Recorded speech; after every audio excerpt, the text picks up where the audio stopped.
Hello, Jacksonites. And, before we begin, real quick, I would like to point out I had a complete missed opportunity yesterday reviewing Shaun of the Dead. I totally forgot to show one of Meadow's favorite Pop Funkos that she has.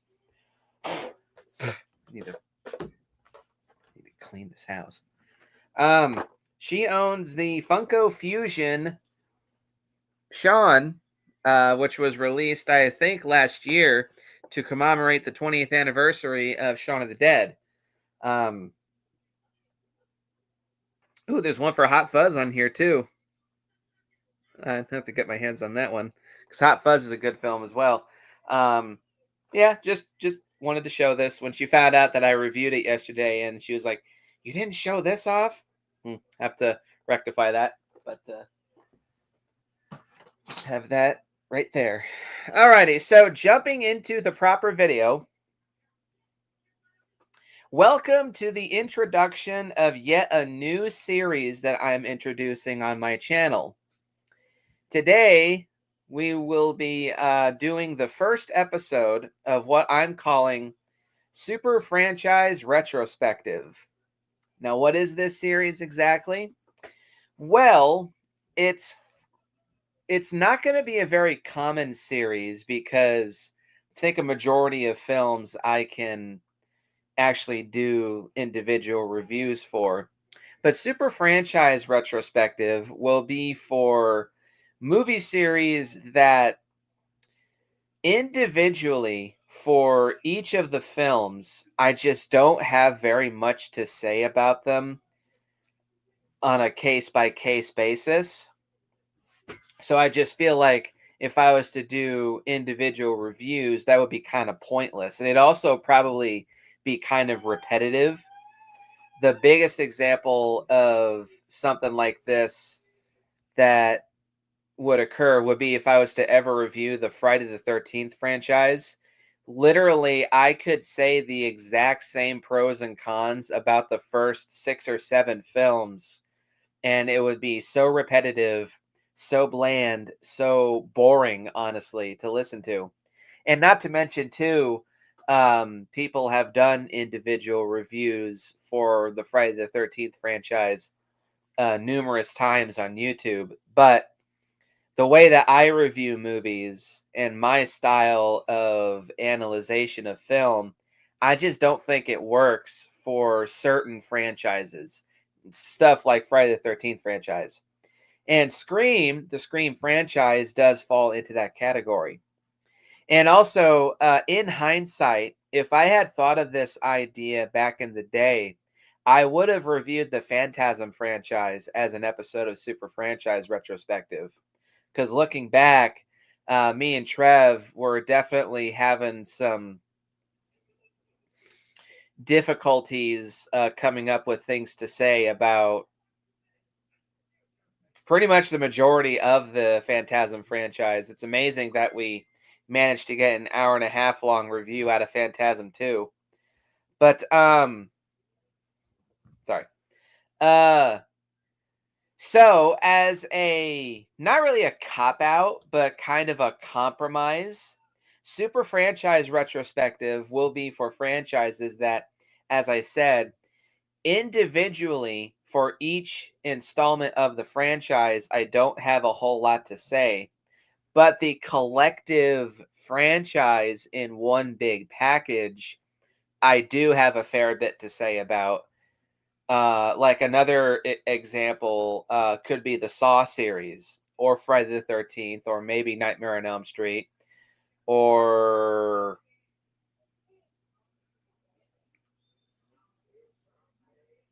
maybe the Psycho franchise, or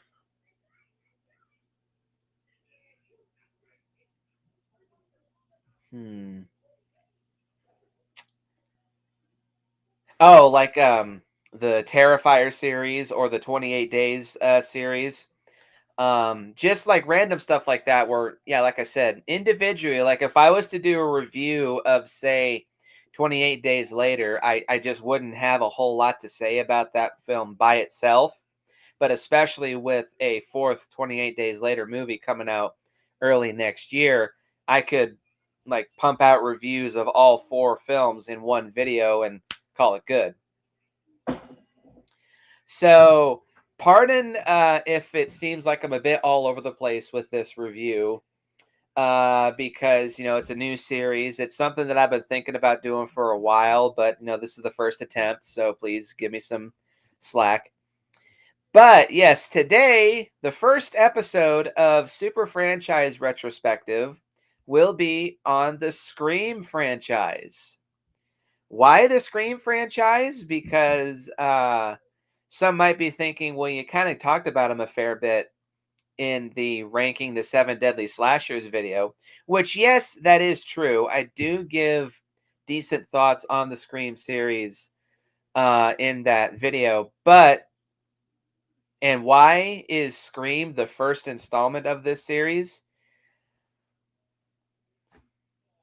Just because it's because kind of like with the Halloween franchise, this year I just got done doing a marathon of all 6 Scream films from 1 all the way up to 6. When I initially watched them back in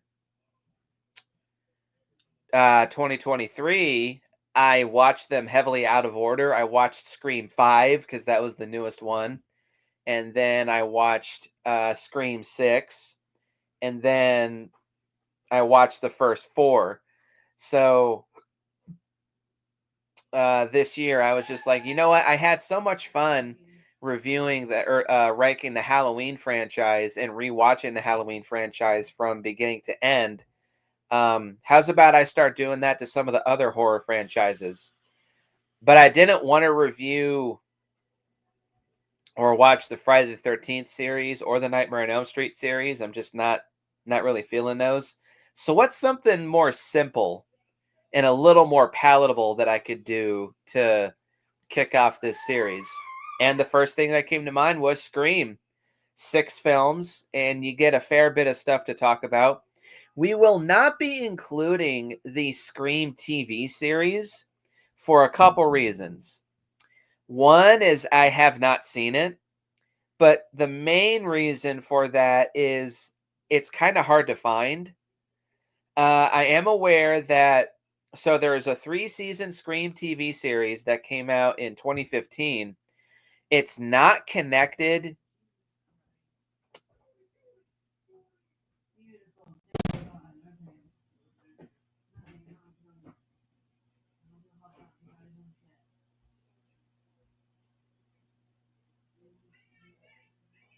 Okay, excuse me. Yeah, there was a Scream TV series that came out in 2015 that lasted for 3 seasons and 30 episodes. It was released on Netflix, and it was on Netflix for a good long time. But I think in 2020 or maybe 2021, it was removed from Netflix, and I think it's kind of disappeared from viewing. Let's see.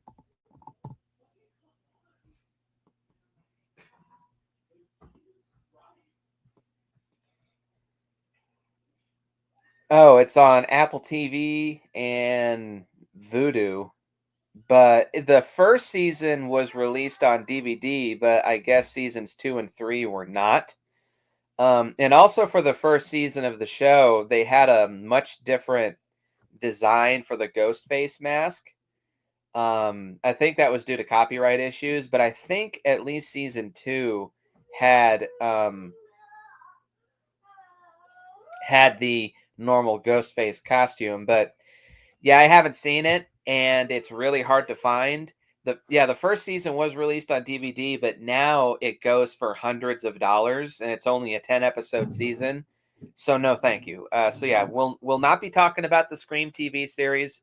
We're just focusing on the 6 films, which are aptly and thankfully simply titled Scream 1, Scream 2, Scream 3, Scream 4. Scream 2022 is just titled Scream, but I just call it Scream 5, and of course Scream 6. So this should be a lot of fun. 6 6 mini film reviews in one video.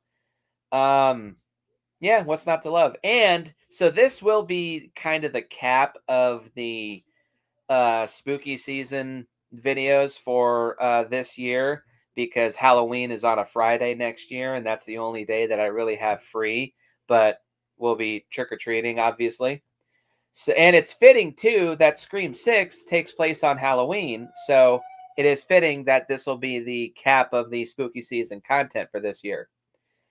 So again, apologies for any stutters or pauses as I figure out the groove of this new series, but let's just jump right into it. So, beginning the franchise, of course, with the original Scream, released December 20th, 1996, directed by Wes Craven and written by Kevin Williamson. So, actually, before we jump into this, I would like to say a few words about Wes Craven. It actually has been 10 years since Wes Craven passed away. Let's see, when did that happen?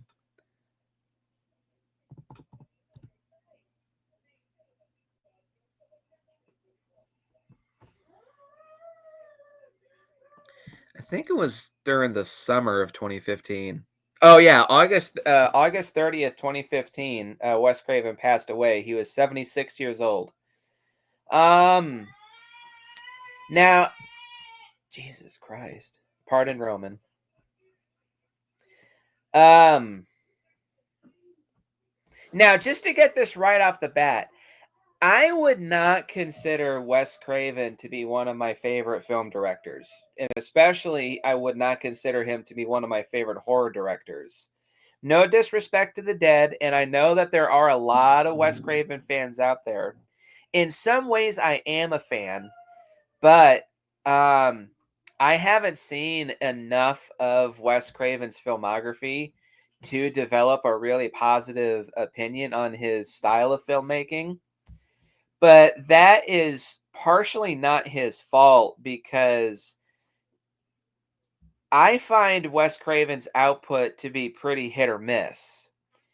Like, I haven't seen the original The Hills Have Eyes, but I know enough about it to immediately have the opinion that the remake is superior. Um, see, what was Wes Craven's first movie? Of course, Wes Craven achieved international stardom by creating the Nightmare on Elm Street franchise, which, as I've talked about many, many, many times, I find the Nightmare on Elm Street series to be very hit or miss. But when there are good installments, there's pretty damn good installments. Like, I really like the first one. I like the second one. Of course, I love the third movie, and I like Freddy versus Jason. Although it is kind of a shame how little Wes Craven had to do with the what Nightmare on Elm Street franchise. He directed the third one, and he co-wrote the third film, and he also wrote and directed Wes Craven's New Nightmare, which is a damn good movie. He also directed the original Swamp Thing film from 1982, which I do like, but I do think it has a fair bit amount of flaws. But still, it's a fun early 80s creature feature. But aside, and of course, he created and directed the first 4 installments of the Scream franchise, which we'll get to that in a second. And one thing that I will commend Wes Craven for is he might be the only horror director that came out in the 60s throughout the 90s to kind of, so every other horror director has had one movie that contributed to the shaping and evolution of modern day horror. Of course, John Carpenter had the original Halloween. George Romero had the original Night of the Living Dead. Uh, ba, ba, ba, ba, ba, ba. Who else is there? David Cronenberg has a fair few movies. that you could argue, but his like biggest contribution would definitely be The Fly.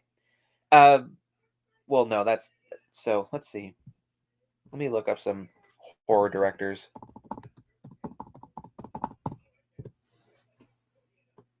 Oh, Alfred Hitchcock, of course. His contribution was Psycho. Oh, Toby Hooper, duh. His contribution was Texas Chainsaw Massacre. Those are like the real big, like OG classic horror directors. And Wes Craven, of course, is grouped along with that collection. Alfred Hitchcock, John Carpenter, George Romero, Toby Hooper, and Wes Craven are the big five. But Wes Craven is the only one of the big five who definitively redefined the horror genre twice in his career. The first time, of course, with the original Nightmare on Elm Street, which introduced the fantasy element to the horror and slasher genre. And then, of course, in 1996, with the invention of Scream, introducing meta horror and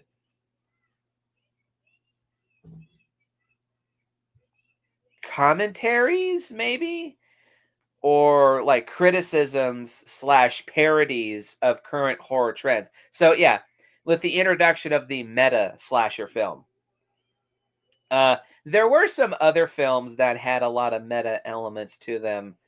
Like Return of the Living Dead can be seen as a meta zombie movie. Uh, and 2 years prior, Wes Craven's New Nightmare is a meta Nightmare on Elm Street film. And many people have attributed Wes Craven's New Nightmare as being a prototype version of Scream, myself included, which it most definitely is. But Scream was the first film in the like to really popularize a film being meta, like a film being self-aware and making self-referential jokes and humor towards the genre that it's a part of. Um and I would argue that Scream might be not my favorite example, but probably the best example of a film that is considered meta towards its genre. Hold on. So, Wes Craven has done good movies, and he certainly was a very talented man. But the big reason why I say Wes Craven was pretty hit or miss, partially because the films that I have seen by Wes Craven have been pretty hit or miss. Like I have seen Nightmare on Elm Street, of course. I've seen the first four Scream films. I have not seen The Last House on the Left, and I haven't seen The Hills Have Eyes. I have seen The People Under the Stairs, which I really was not a fan of. Uh, I have seen Red Eye. That was a pretty solid movie. Um, I have seen Swamp Thing, which I think is a mixed bag. And I have seen Shocker, which is a very stupid and cheesy, dumb movie, but it's kind of a fun, cheesy, dumb movie. But yeah, I do think that he was kind of hit or miss. One big example of a film that kind of epitomizes him being hit or miss was his werewolf movie. What was it called?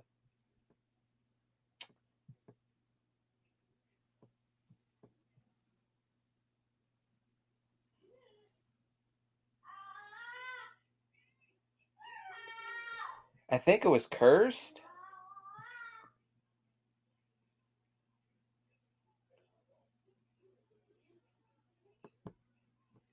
It's from the 90s.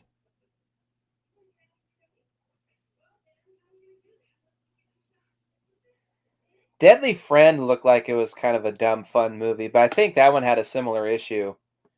Yeah, Cursed. Cursed was a 2005 werewolf movie, and that movie is pretty infamous because of the heavy amount of studio interference that was forced upon it by the Weinsteins.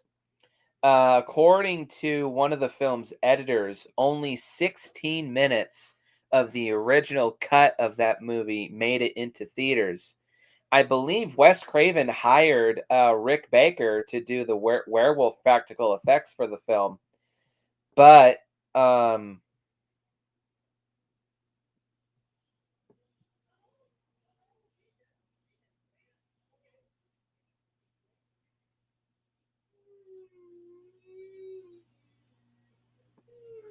let's see.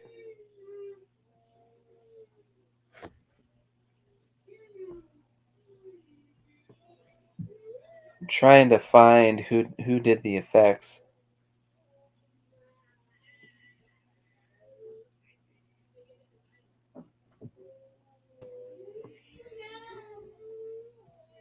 Oh, yep, Rick Baker was hired to do the effects. Um,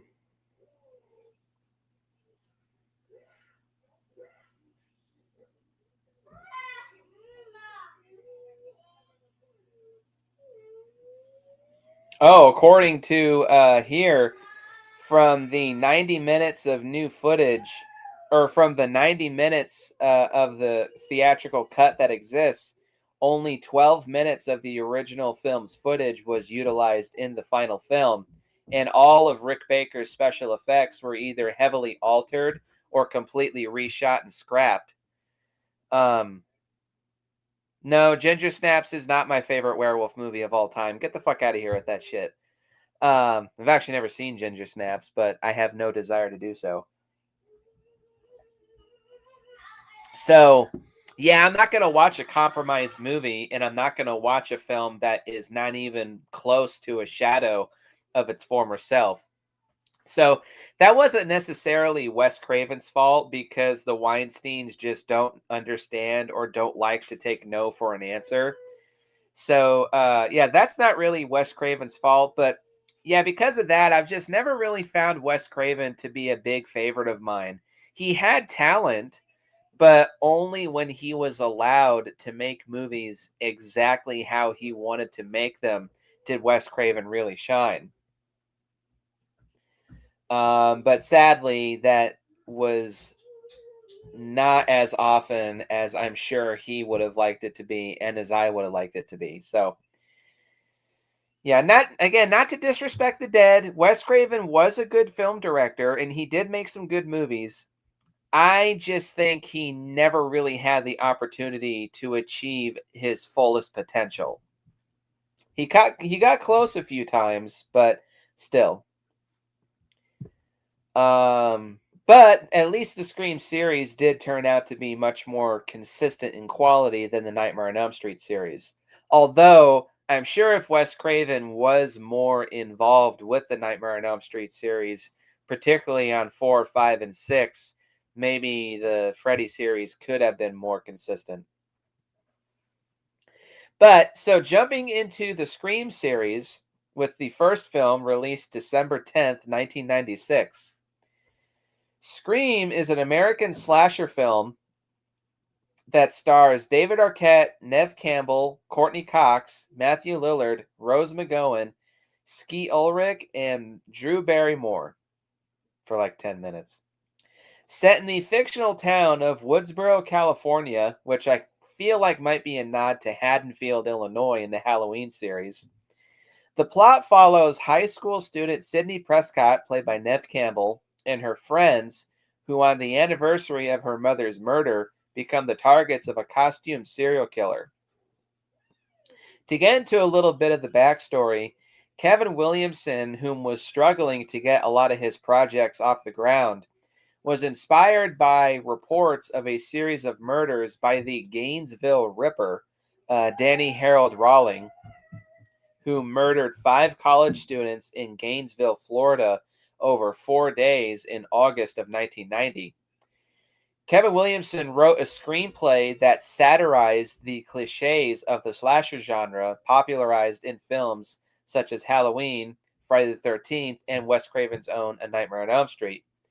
Developed under the title Scary Movie, which, funny enough, became a series in and of itself. Of course, the Scary Movie parody series, which I've only seen the 4th one. I'm not a big fan of those dumb spoof movies. Williamson's script became the subject of an intense bidding war from multiple studios before Miramax purchased the rights for its Dimension Films label. Craven, despite turning down the opportunity multiple times, finally agreed to direct the film after he had read the script, as he was determined to reestablish himself after several career setbacks. People Under the Stairs and Shocker were not very financially successful films.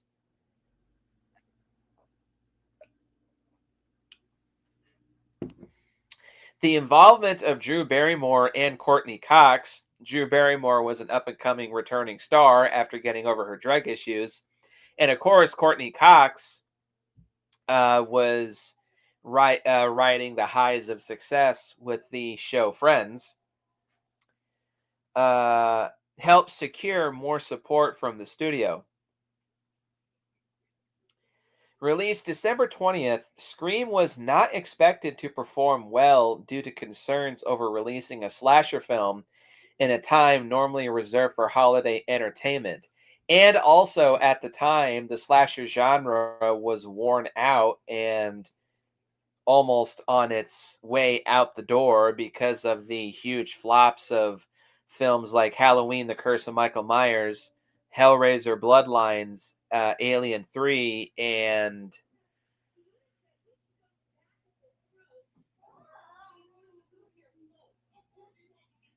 oh, Friday the Third, or Jason Goes to Hell, The Final Friday. A lot of people were just saying, "Oh God, I'm so sick of all these slasher movies." But Scream went on to gross $173 million against a $14 to $15 million budget, becoming an unexpected success through the strength of word of mouth. And it became one of the highest grossing films of 1996. Contemporary reviews were positive, with praise going to the performances of its cast and its unique style of meta humor, but criticism was directed at its excessive violence and lack of suspense in favor of that humor. Although I do think that is also part of the satire, at least the lack of suspense. Scream revitalized both Wes Craven and Drew Barrymore's careers and helped bolster the careers of its young cast, in particular Matthew Lillard and Neve Campbell. Not quite so much for David Arquette and Courtney Cox, because she still had Friends. In the years since its release, Scream's reception has continued to be positive. It has been credited with rekindling interest in the horror genre during the 90s following a decline in the genre's popularity, and has been credited for shifting the genre towards younger audiences and casting established actors. It was responsible for reintroducing Halloween to a new generation of people who hadn't seen any of the original Halloween films, and also was due to this film's success that the Halloween series in and of itself got a somewhat revitalization with Halloween H2O and Halloween Resurrection. But that'll be for later. And the success of the film has launched a multimedia franchise with five sequels released, a sixth sequel on the way next year, as well as an anthology TV series. So the original Scream does have a pretty strong legacy in and of itself. So jumping into the plot, oh, Texas guy likes People Under the Stairs. I mean, it wasn't bad. It was just, I think the second half is more entertaining, but the first half of it was really, really hard to sit through.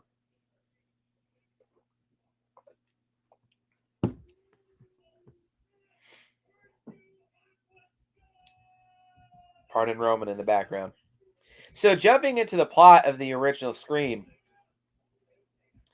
in the small town of Woodsboro, California, high school student Casey Becker, played by Drew Barrymore, is home alone when she receives a phone call from an unknown person.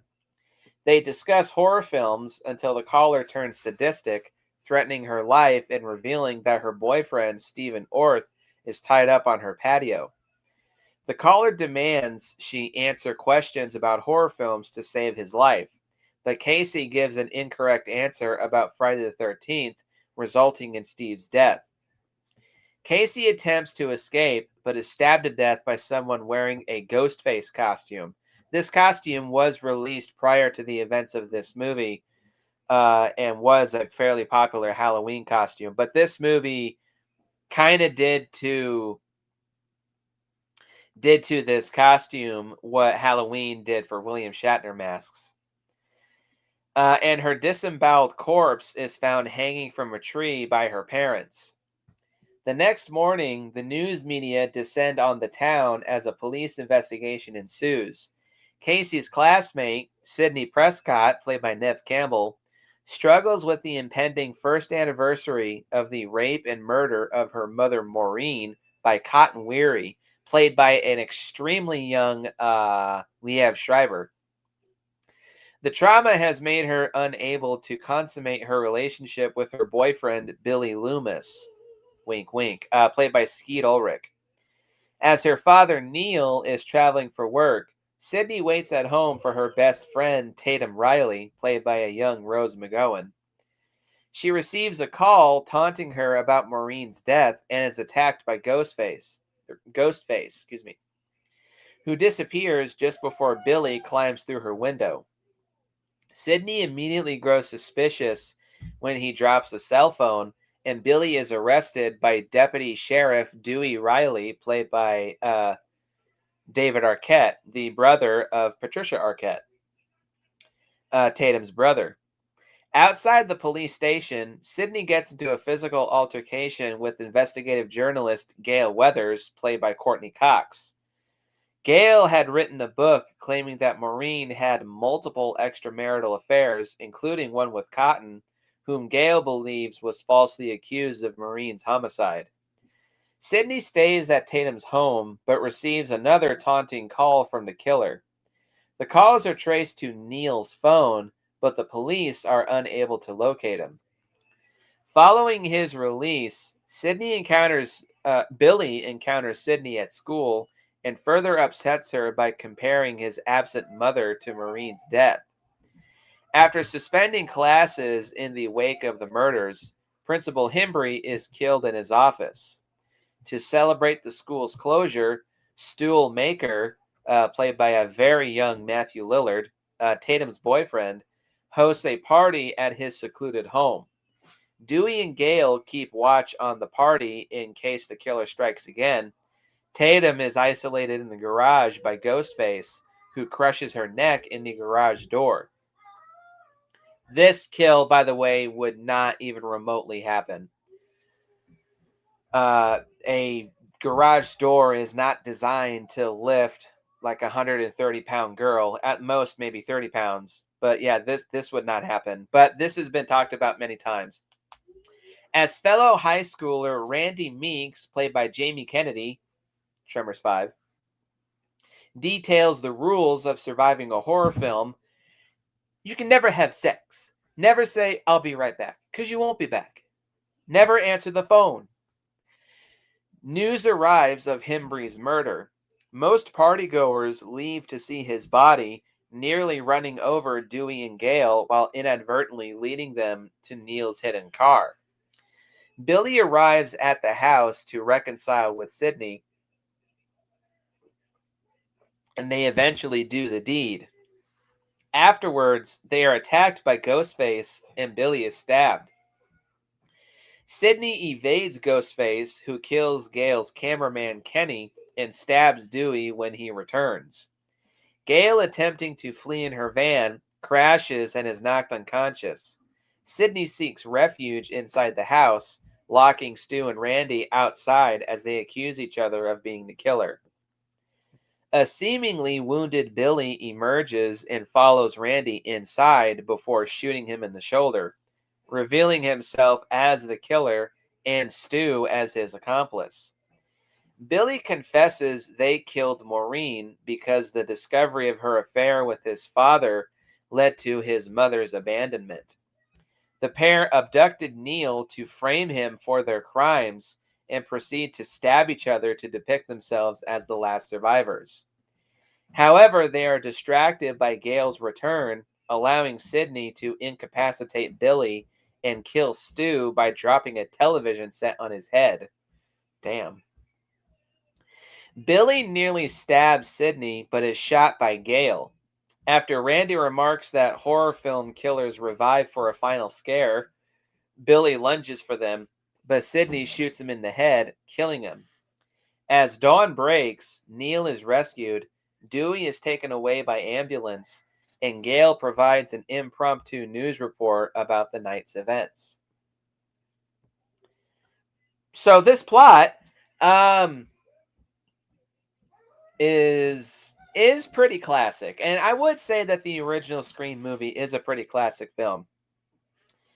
The original Scream always surprises me because now, as I've stated, the of the 7 deadly slashers, the Scream franchise is not my favorite.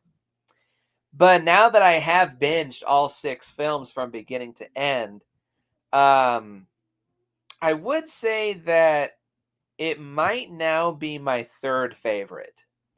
And the original Scream in particular, I always tend to underestimate it.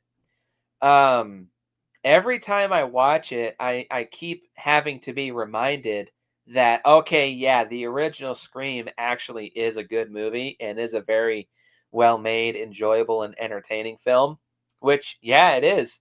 It does an excellent job of satirizing and commentating on the horror and slasher genre. It points out all the cliches and it points out all of the tropes and trends in horror. And it uses those cliches, it uses those tropes, and it uses those trends to make its own story. And it uses them in a way that is both predictable and unpredictable. So I like that about this plot. And yeah, like I said, I always kind of sleep on it or underestimate it. I always tend to think, there's other slasher movies that I like more than the original Scream. But every time I watch the original Scream, I always come away enjoying it and appreciating it more and more, thinking, okay, no, it actually is a good movie. So before, and a part of Super Franchise Retrospective is that I'm not really going to be going into any pros or cons. Kind of think of this video as like an extended version of what me and Shawnee Boy did for the opening of our Logan review, talking about each individual movie just here in more detail, but not really having a list of pros or cons. Before I do, though, I actually want to discuss my personal history because, in hindsight, technically, Scream was one of the very first horror films that I ever saw. When me and my dad were living with my brother's mom, her name's Mary. Mary is also a big fan of horror films. And it was at that place too where I technically had my first exposure to the Nightmare on Elm Street series. I saw a clip of Nightmare on Elm Street 3, Dream Warriors, right after Freddy decapitates what's her name? Kristen's mother, when he lunges at her with his claws. That was the scene from that movie that I specifically remember seeing. But I do distinctly remember around that time watching the opening scene of this movie when Drew Barrymore gets killed with Mary and her other son and my dad. And I always remember the image of Drew Barrymore's corpse hanging from the tree with her dead blank eyes and guts hanging out of her. It was really, really striking. And I hadn't seen anything really that nasty or visceral in a film. Although, like, in hindsight, it's sort of tame. Like, you've seen gorier, but when I was like 4 or 5 years old, I was like, what the hell is this? I have not seen Scream that many times, but the first time that I saw the film properly in full was in 2017. Which, funny enough, I had my brother over that night so that he and I could sit down and actually watch the movie because it was around the spooky season and I wanted to get a franchise that I hadn't seen. And like I said, by that point, I hadn't seen any of the Scream films. So I was like, okay, why not? So I sat down and watched the movie from beginning to end with my brother. And by the end of it, I was like, okay, wow, that was a good movie. I've seen it with Meadow a few times. And actually, yeah, in total, I think I've seen the first Scream 4 times in 28 years. Damn. But yeah, it's a good movie, and I like it and appreciate it more every time I see it. I of course love all the characters. Sydney Prescott's a very likable protagonist. I could see some people seeing her as being a bit bland and basic, and I don't necessarily disagree, but I do think that she's still a very likable and enjoyable protagonist. She's very sympathetic. She comes off as being very sweet and kind and loving. But yeah, again, very sympathetic and very relatable. She's definitely a big victim of trauma and a big shining example of somebody who's experienced trauma but can learn to live with it and get over it, for lack of a better term, and continue on with her life.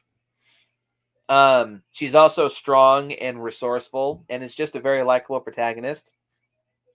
uh Dewey, played by David Arquette, is also very likable. He's kind of lovable. He's a bit not dumb, but kind of dopey and a bit geeky at times. And something that I can kind of relate, he comes off as the underdog of the entire series. Like, for a good chunk of the franchise, people either underestimate him or just downright do not take him seriously. But in this movie, I do think that this isn't the best depiction of Dewey, but Dewey does cement himself as being a likable, lovable protagonist that is kind of naive, is kind of starstruck, especially with the presence of Gale, and is kind of dopey and goofy, but he's endearing and entertaining enough to become a lovable character. So kudos on, and it helps that David Arquette is such a likable guy and he plays the character so well. So I see why he became such a big fan favorite, as I would actually say he might be my favorite character of the series.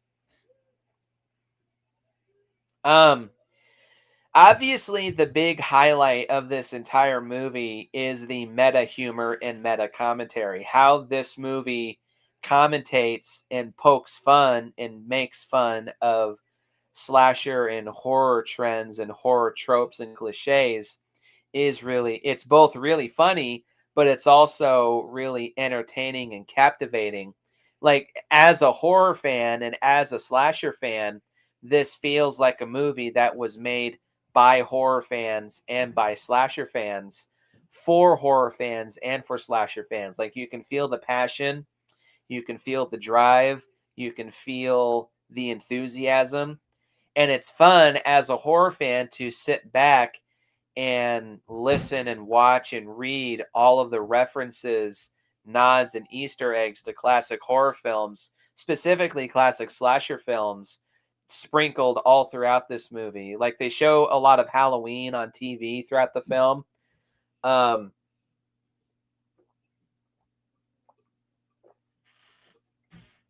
the character of Billy Loomis, the name is a mix of Billy from, I believe, Black Christmas, because the killer's name is only identified as Billy. And obviously, his last name, Loomis, is a nod to Dr. Loomis from the Halloween series. Let's see. The plot in and of itself is kind of a mix of it's a whodunit slasher film like the original Friday the 13th, and it has it has two references to Psycho, kind of three. The opening scene with Drew Barrymore in and of itself is a big homage to Psycho, where a lot of people were led to believe that um, Janet Leigh was to be the star, but she gets killed off a third of the way through the film. This one here, obviously, Drew Barrymore was heavily featured in the promotional material. She's on the poster of the original Scream, or at least one of them. But she gets killed off in the first 10 to 15 minutes. So, and also the twist of, well, no, this isn't necessarily like a well, no, I guess it could be kind of a Psycho style twist where it's revealed that one character whom we previously thought was dead was the killer. But also the twist that there was two killers certainly comes out of nowhere and throws you for a loop. But also when Billy reveals himself to be one of the killers, he drops a big reference to Psycho saying, "We all go a little mad sometimes." Boom! Shoots somebody, and he's like, "Anthony Perkins, Psycho." Um, and also right after that too, to showcase him being covered in fake blood, he's like, "Corn syrup, same stuff they use for the pig's blood in Carrie." Um, and Wes Craven himself makes a cameo as a janitor right, what's his name? Mr.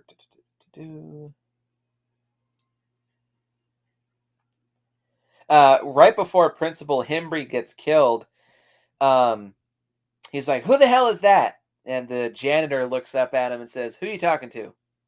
That janitor was played by Wes Craven himself, and he's wearing Freddy's sweater. It's a red and green striped sweater. Um, and talking about the cliches, like you can't have sex in a horror movie, otherwise you'll die, which that trope is subverted in this movie intentionally. You can't say, "I'll be right back," other because you'll never be back. Um, and also how this movie talks. Actually, this movie was responsible for many people actually learning that the killer in the first Friday the 13th movie was not Jason Voorhees, because as the avalanche of Friday the 13th sequels came out throughout the 80s, I guess that fact was kind of lost amongst pop culture. But this movie was responsible for reintroducing that twist to more modern audiences. Um, and not gonna lie, how they talk about at the end when Randy says, "This is the part where the killer jumps up for one last scare," and Billy does so and gets shot in the head. Always cracks me up every time I see this. Um, so yeah, this movie introduces likable characters. The way that it introduces and executes its meta humor is quite brilliant, quite genius, and is always funny and entertaining. But it's done in a way that it it's criticism, but good-natured criticism. It's bringing to light all of these cliches and tropes and horror and just talking about them and poking fun of them, like saying, "Oh yeah, the killer's gonna pop up and for like give you some jump scares," or the chick with the big tits going around the movie is gonna be insulted by some, or gonna be chased by some mass killer. There's going to be gratuitous violence and gratuitous sex and gratuitous nudity, long, predictable, uh, boring segments followed by jump scares and buckets of blood, and blah blah blah blah blah. I mean, yeah, that's what makes slasher movies entertaining. And how this movie criticizes those cliches, it is entertaining and it's done in a good natured way. but it still uses a lot of those cliches to carve out its own name and kind of trick you into falling for the way this movie criticizes them, and it tricks you into thinking that it's not using those cliches or is using different versions of those cliches while still using those cliches. Something like that. Again, sorry, it's a little jumbled. Obviously, there is a fair bit to talk about the original Scream, but yeah, the original Scream is a classic. It's a great slasher movie, certainly a great '90s slasher movie, and how it rejuvenates the horror genre, how it rejuvenates the slasher genre in general is very well done, very well made, very entertaining, and yeah, it's just a lot of fun. But that being said, it's not my favorite of the franchise. I think this movie does have first chapter syndrome in that this is just the introduction of the Scream franchise. This is the introduction of its style of meta humor. It's the introduction of all the core characters. Um, and it's the first chapter of the franchise. It's a good movie, it's well made, and it's a good first part, but as tends to be with a lot of franchises, I just like a lot of the sequels more than this movie. But that's not taking anything away from the original Scream. It is still a classic and one of Wes Craven's best movies. So, moving on to Scream 2, released just under a year later. We'll get that in a second. Scream 2 is a 1997 American slasher film directed by Wes Craven, excuse me, and written by Kevin Williamson, starring returning David Arquette, Nev Campbell, Courtney Cox, Jamie Kennedy, and in featuring Sarah Michelle Gellar for like 10 seconds, Jerry O'Connell. Oh, that guy's Jerry O'Connell? What the fuck?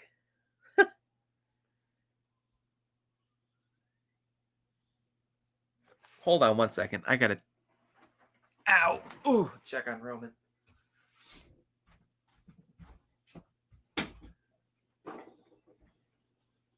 Oh, that's why.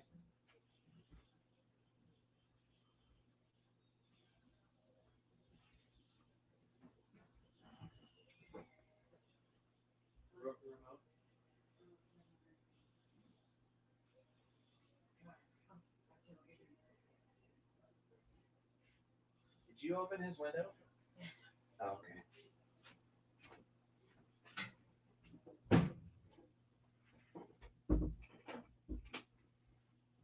All right. Excuse me, guys. Can you guys still see me? Okay, yes, you can.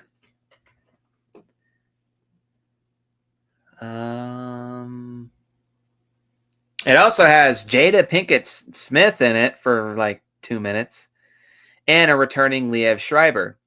A sequel to Scream, the film was released December 12th, 1997, just under a year after the first film, by Dimension Films as the second installment in the Scream series. Scream 2 follows the character of Sidney Prescott and the other survivors of the Woodsboro Massacre at the fictional Windsor College in Ohio, where they are targeted by a copycat killer using the identity of Ghostface. Like its predecessor, Scream 2 combines the violence of the slasher genre with elements of comedy, satire, and whodunit mystery while satirizing the cliche of film sequels. Williamson provided a 5-page outline for a sequel to Scream when auditioning his original script, hoping to entice bidders with the potential of buying a franchise. Following a successful test screening of Scream and the film's financial and critical success, Dementia moved forward with the sequel while Scream was still in theaters, with the principal cast all returning to star. Craven to direct and Beltrami to provide music. Marco Beltrami, who does music for, I think, the whole franchise. Or at least the first four films. The film faced controversy following its significant issues with plot information leaking onto the internet, revealing the identity of the killers.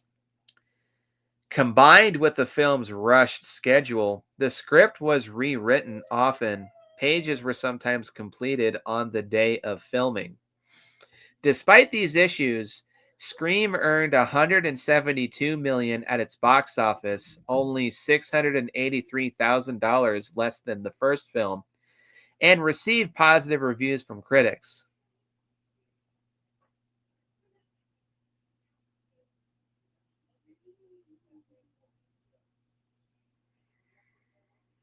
Huh. Oh, wow, it had that much? Scream 2 had a $24 million budget as opposed to the first one having 14 or 15. There's not much personal history for me to say about Scream 2. The day after I watched the first Scream, I watched part 2 by myself. And at the time, I thought it was a good sequel, but it wasn't quite as good as the first movie. But since then, well, at one point, I did say I liked Scream 2 a little more than the first movie, which in some ways I do. But upon this most recent viewing, think I like this.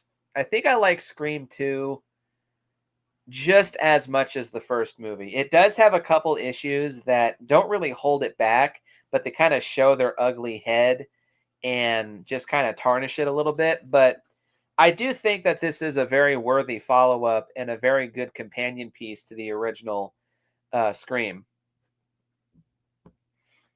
So, quickly jumping into the plot for Scream 2. Two Windsor College seniors, Maureen Evans and Phil Stevens, attend a sneak preview of Stab, a film based on the events of the Woodsboro Massacre. Briefly exiting the theater to use the restroom, Phil is killed by an individual donning a Ghostface costume, who proceeds to sit beside Maureen in Phil's place. The killer then stabs her repeatedly, unnoticed by the raucous crowd, leading her to climb up on stage in a cry for help, with the audience mistaking her for a publicity stunt until she falls dead.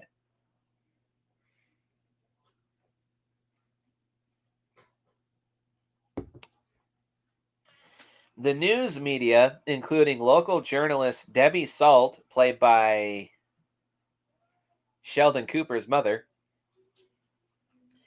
descend on Windsor College, where Sidney Prescott is a student alongside her roommate, Hallie McDaniel. Her new boyfriend, Derek Feldman, played by Jerry O'Connell. Fellow Woodsboro survivor, Randy Meeks, played by the returning Jamie Kennedy. And Derek's friend, Mickey Altieri, played by an extremely young, I think that's him. Yeah, a very young Timothy Oliphant. The fuck?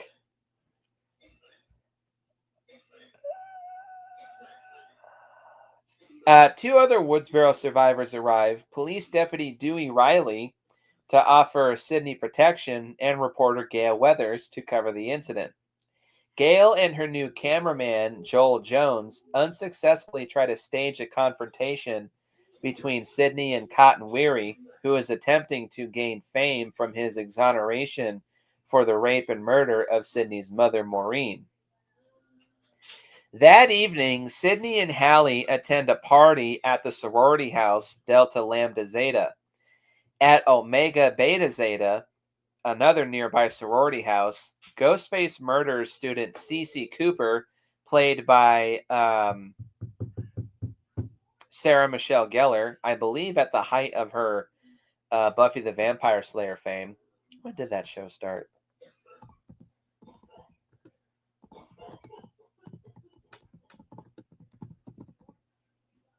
Oh, no, that show had just started that year. Okay, never mind.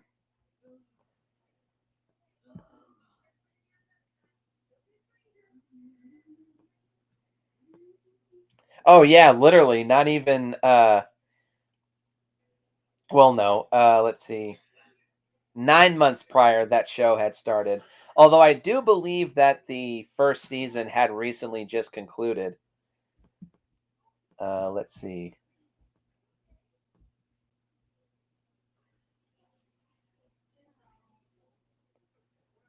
Oh, yeah, it had concluded 6 months prior in June 2nd.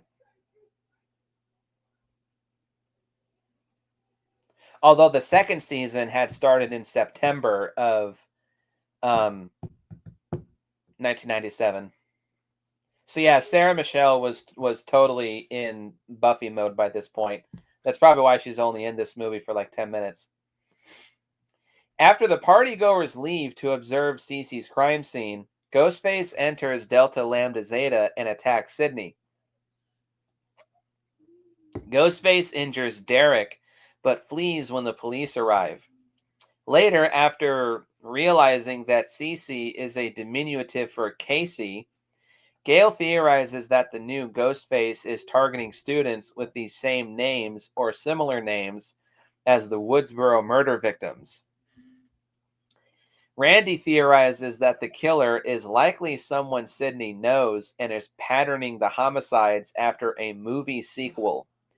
Soon after, Ghostface calls Gale, Dewey, and Randy while they are together in daylight on the college campus. Despite their attempts to find him, Ghostface ultimately ambushes Randy, pulling him into Joel's media van where he is murdered. Shockingly.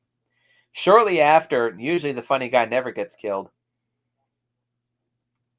Shortly after, Joel, fearing he will be targeted next, skips town. Brothers never survive this situation. As night falls over the campus, Dewey and Gale go to a building to review tapes of footage shot by Joel, hoping to spot the killer in the vicinity of the previous crime scenes. But Ghostface attacks them, stabbing Dewey. Two officers driving Sydney and Hallie to a safe house are murdered when Ghostface intercepts the vehicle. In the ensuing struggle, Ghostface is knocked unconscious, but recovers and kills Hallie. Drawn to music playing in the campus theater while seeking safety, Sydney finds Derek in the auditorium tied to a cross from an earlier fraternity hazing ritual. I would not mix well with college sororities or fraternities.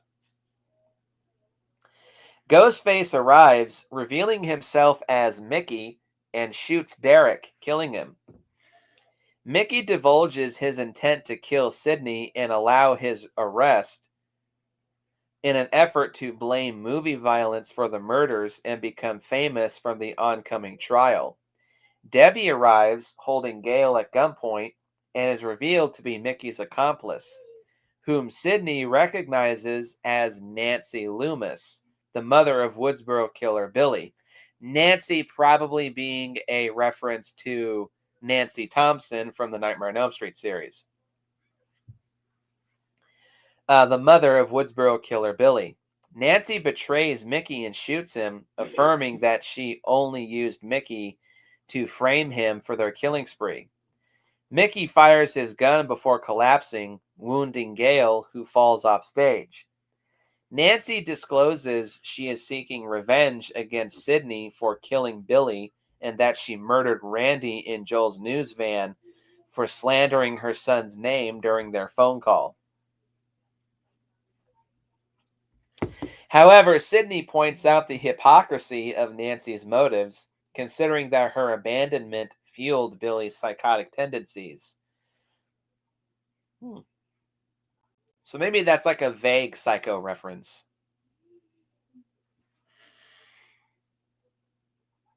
The pair fight until Cotton appears and holds them at gunpoint. Nancy attempts to manipulate Cotton into murdering Sidney, reminding him that her testimony got him arrested. Much to Nancy's shock, he instead decides to shoot her in exchange for an interview with Sidney and Diane Sawyer.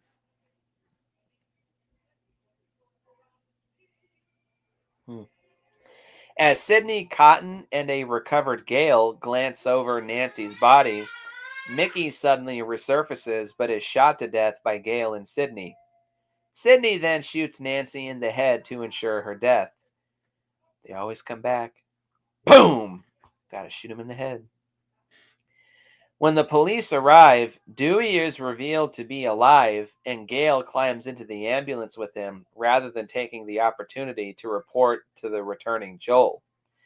Sidney then instructs the press to direct questions to Cotton to remove attention from herself and reward Cotton for helping her. And thus the movie ends. So how about this plot? Well, to just jump right into what I like the most about this, like how the first movie is satirical towards the slasher genre, this movie is satirical towards sequel tropes. And lots of sequels are name dropped in this movie. And there's lots of gatekeeping, hazing, and shit thrown at a lot of sequels that I like. But this movie was still at the biggest of big heights of people saying, sequels suck. They're so rarely as good or even better than its predecessors. They're just rehashes and cash grabs and blah, blah, blah, blah, blah. But all of those criticisms this movie talks about, and a lot of those criticisms this movie makes fun of and brings to light. And Randy himself brings a lot of the cliches and tropes that sequels tend to do. There's more kills, more gore, a bigger body count, more higher stakes, a lot more tension. It's just a bigger, better film than the predecessor. See, the thing is that I like that about sequels, and that's a big reason why I tend to like sequels more than original films and franchises, because of those cliches. Yeah, there tends to be more kills, there tends to be a bigger body count, there tends to be more gore, there tends to be more action. That's what I like. That's what I love about sequels. And this movie, while criticizing sequels and satirizing sequels, this movie does all of that. There is more kills, there's more gore, there's more action. It's longer. This is the second longest of the entire Scream franchise at a solid 2 hours long, Scream 6 being the number one longest. Although actually that does kind of go into one of my issues with this movie.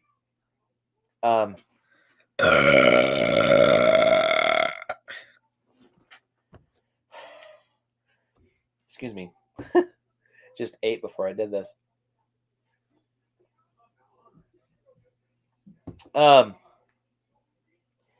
But yeah, there is more kills. There's more gore. It's more action packed. And this movie, thankfully, it shakes away the first chapter syndrome. And I think this is the first one where like the true Scream formula was solidified. It is a whodunit slasher movie. There's frequent attacks and frequent kills.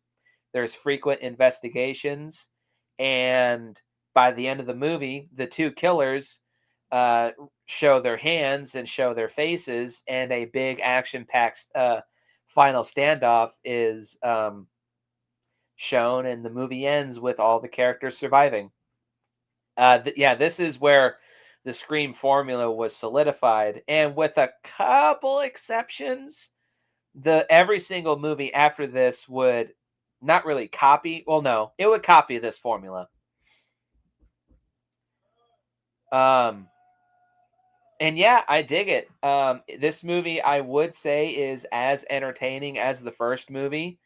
All the chase scenes are entertaining. A lot of the kills are a little more brutal and savage than the first one. there's just as much references, if not more so, to horror genre and especially horror sequels. Like Mickey, played by, again, a young Timothy Oliphant, if he wasn't such a psychopathic killer, I'd almost think he and I would get along pretty well, because when people are saying, "Oh, sequels are never as good as the first movie," um, Mickey just says, "T2, Aliens. You just got a big Cameron heart on, don't you?" Yeah. Well, they're still good movies. And then Randy, the snob over here, says, "Nah, Ridley Scott all the way. OG Alien all the way, man." It depends, but I still prefer Alien over Alien, or Aliens over Alien. So, fuck you. I agree with Mickey. Um, um, the twist about one of the killers being the mother of Billy Loomis, I certainly didn't see coming. But so I like a lot of things that this movie does, but I do have a couple issues.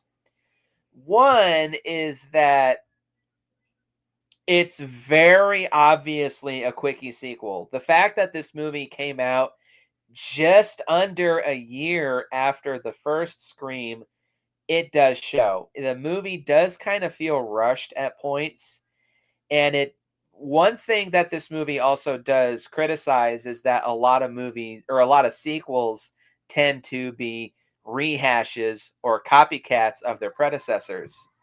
And while the criticisms of that cliche are funny, it's also a bit hypocritical, because this movie does do that exact same thing.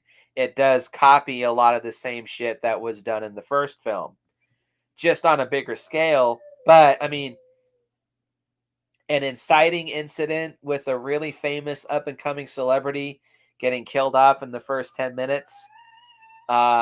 Same as the first movie. It's another whodunit slasher movie with investigations and satirical nods to movies.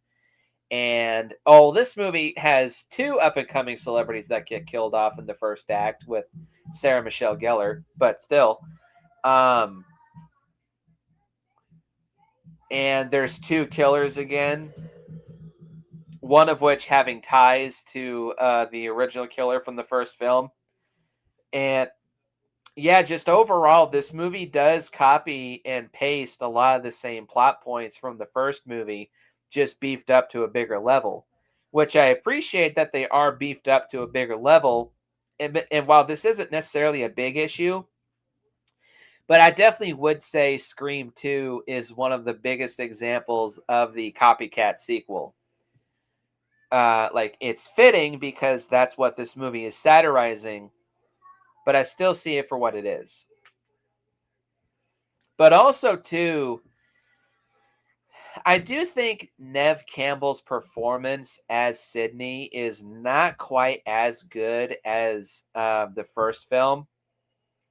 Although I think that has to more do with how busy Neve Campbell was at the time.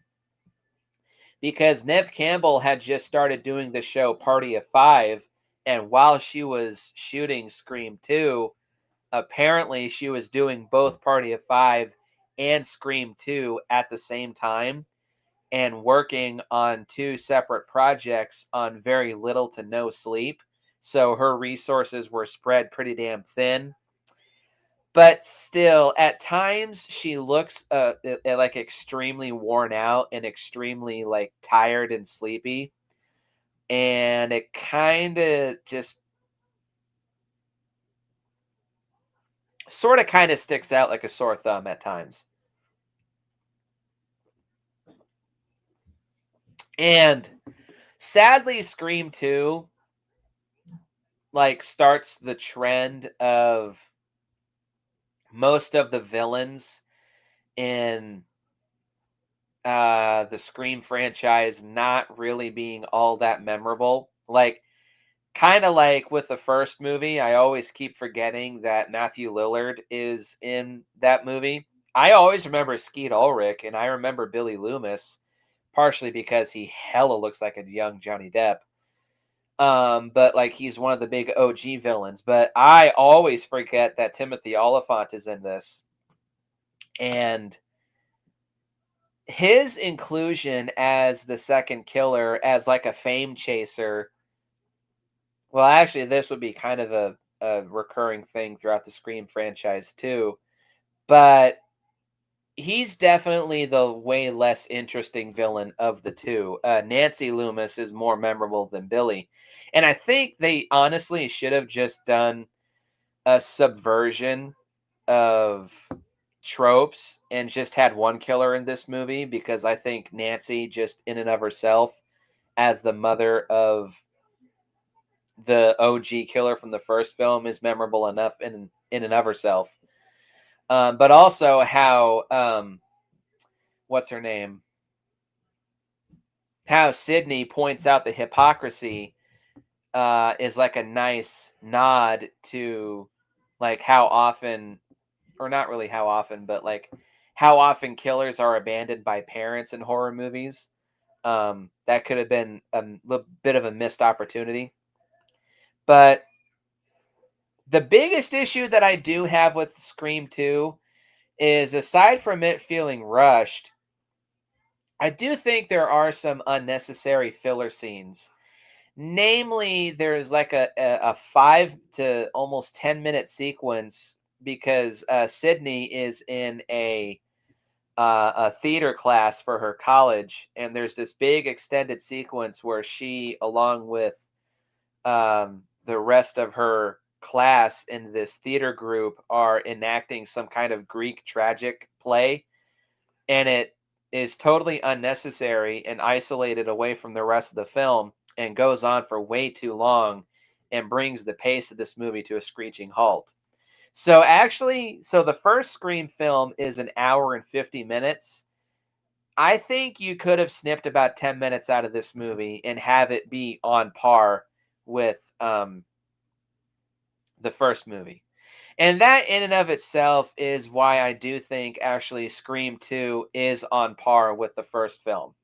Like, I like it as much. I like that this movie satirizes and includes cliches from horror movie sequels that I do like, but the fact that it is pretty obviously rushed, and how it copies a lot of the same stuff from the first movie, and it has some fillery scenes that could have been cut out, that's what kind of holds it back from me thinking I like it more than the first movie.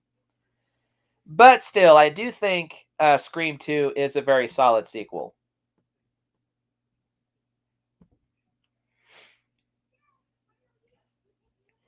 So, moving on to the third Scream, Scream 3, released February 3rd, 2000.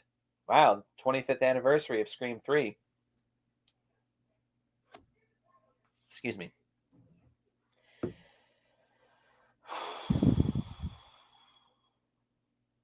Oh, wow, it was in 1999. Hmm. Scream 3 is a 2000 American slasher film directed by Wes Craven and written by Aaron Kruger. Hmm.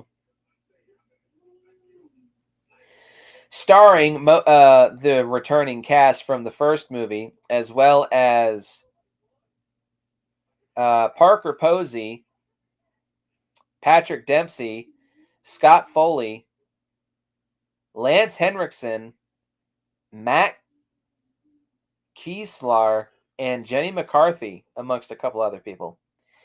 It is a sequel to Scream 2 and is the third installment in the Scream film franchise. The film's story follows Sidney Prescott, who has gone into self-imposed isolation following the events of the previous two films, but is drawn to Hollywood after a new ghost face begins killing the cast of the film within a film, Stab 3.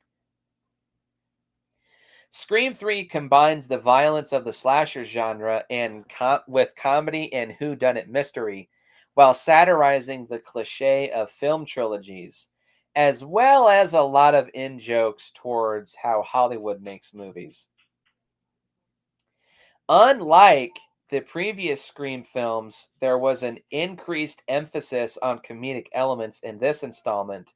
The violence and horror were reduced in response to increased public scrutiny about violence in media following the Columbine High School massacre. This occurred April 20th, 1999, where two 12th grade students murdered 13 students and one teacher at Columbine High School in Columbine, Colorado.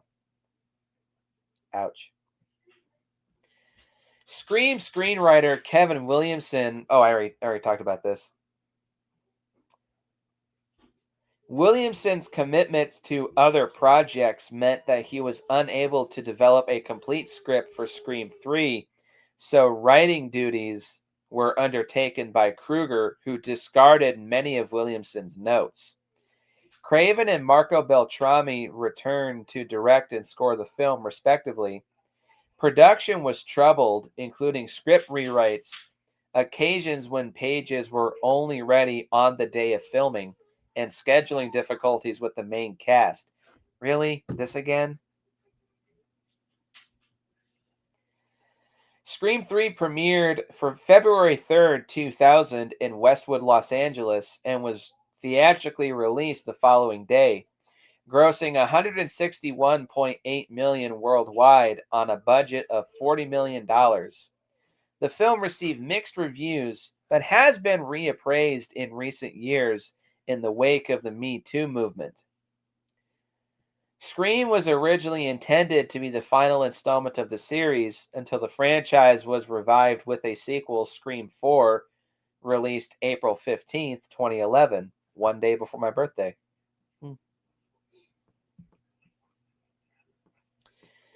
And kind of like with Scream 3, again, not very much personal history. King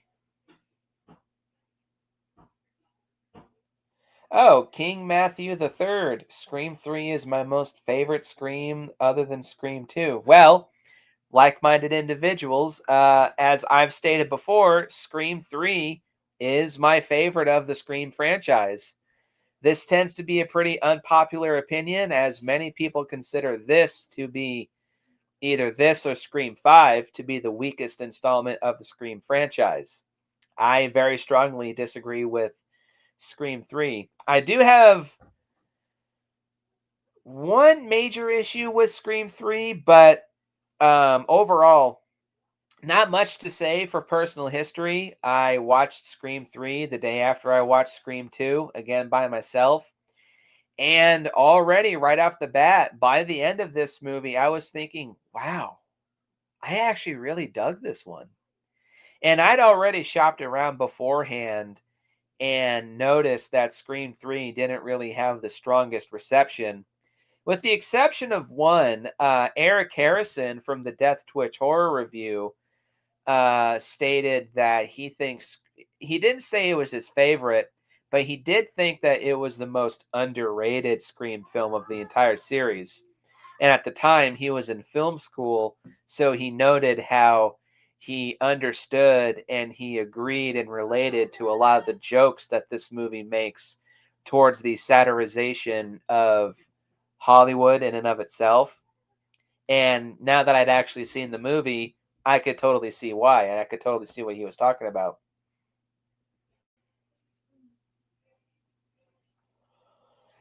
So, jumping into the plot, Cotton Weary, now a successful talk show host, is contacted by Ghostface, who demands to know the whereabouts of Sidney Prescott. When Cotton refuses to cooperate, Ghostface murders him and his girlfriend Christine, which probably is a nod to John Carpenter's Christine. Detective Mark Kincaid contacts Gail Weathers to discuss Cotton's murder, prompting her to travel to Hollywood. Hang on, is that the same guy who was in Thanksgiving?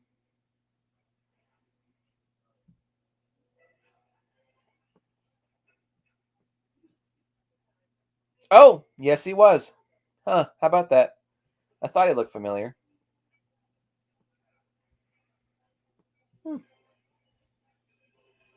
Well, how about that? Good actor.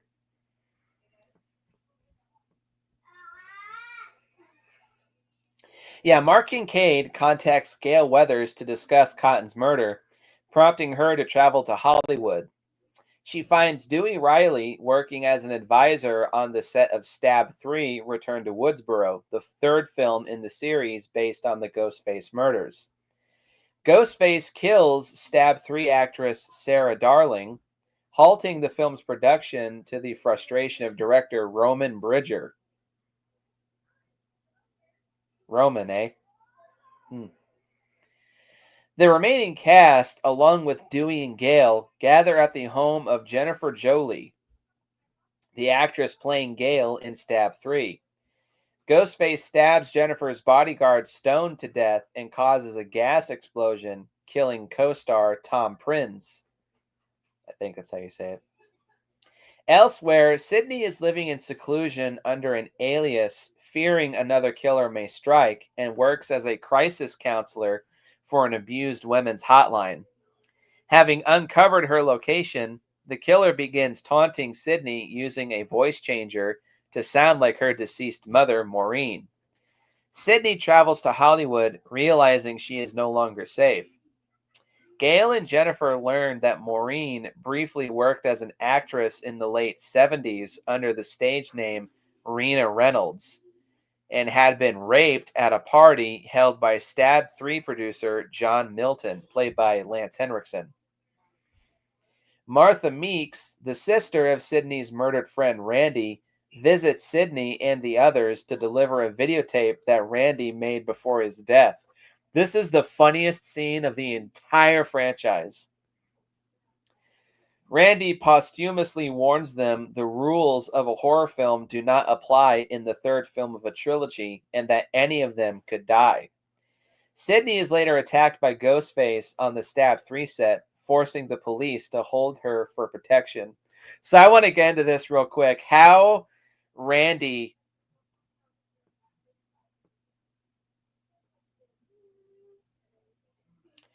this person here says, I do feel like they could have had Randy on the Stab set in Scream 3 instead of Dewey because movies were more of Randy's style, not Dewey. They could have also killed off Randy in 3 instead of 2. You might be right. Actually, that kind of would have been a bit more fitting for Randy to die in 3 because, like I said, the funny guys never die. But the rule that rules don't apply in part 3s is also true. So, yeah, you might be onto something there, but that's not really an issue. But if that was the case, we would have been robbed of this really funny scene. So, Randy made a videotape of himself explaining the rules of trilogies, but the beginning of it says if you're seeing this, it means I didn't survive the events of part 2, and now I must admit that losing my virginity to Karen something in the video store probably was a bad idea. And and then Dewey sitting on the couch is like, Karen something? Yes. Creepy Karen? Shut up.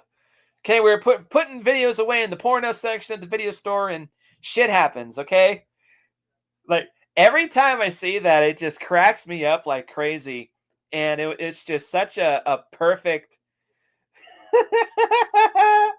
creepy Karen. Shut up. It's just so perfect how Dewey and Randy knew each other so well that even in the afterlife, they're still bickering back and forth at each other like two brothers. It's really funny and really clever, in my opinion. Let's see. Dewey Gale, Jennifer, and the remaining cast, Angelina Tyler and Tyson Fox, attend a birthday party for Roman at Milton's mansion. Ghostface attacks the group, killing Angelina, Tyson, and Jennifer while taking Gale and Dewey hostage. Ghostface contacts Sydney and she travels to the mansion. Kincaid follows. That might be a reference to Nightmare on Elm Street 3, the character of Kincaid. He follows but is knocked unconscious by Ghostface. Sydney is lured to a secret screening room where Ghostface appears and reveals himself to be Roman.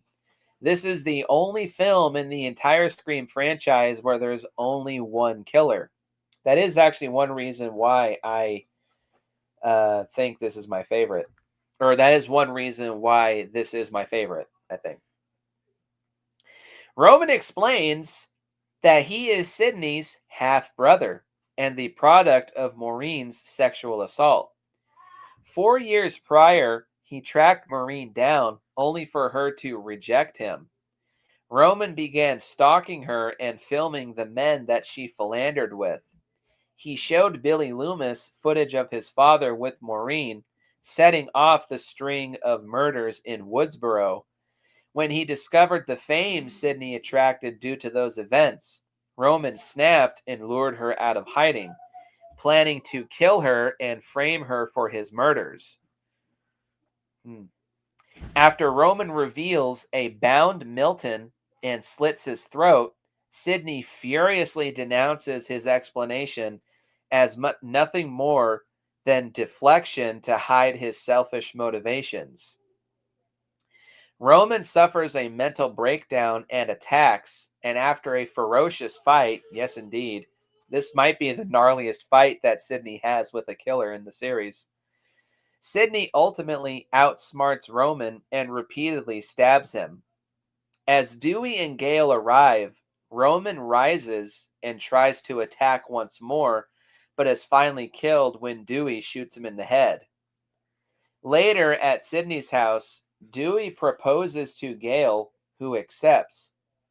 Sydney returns from a walk and leaves her previously alarmed front gates open.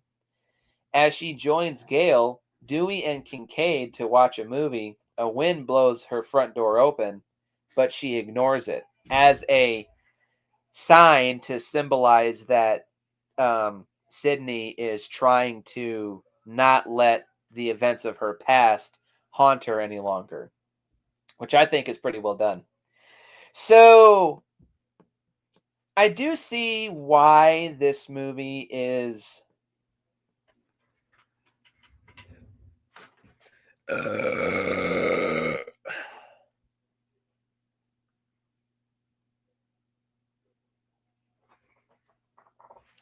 this person says, I still wonder how the Ghostface killer got Sydney's voice for the voice changer because Roman never met Sydney until the final act of 3, yet he somehow got her voice to use to trick Dewey.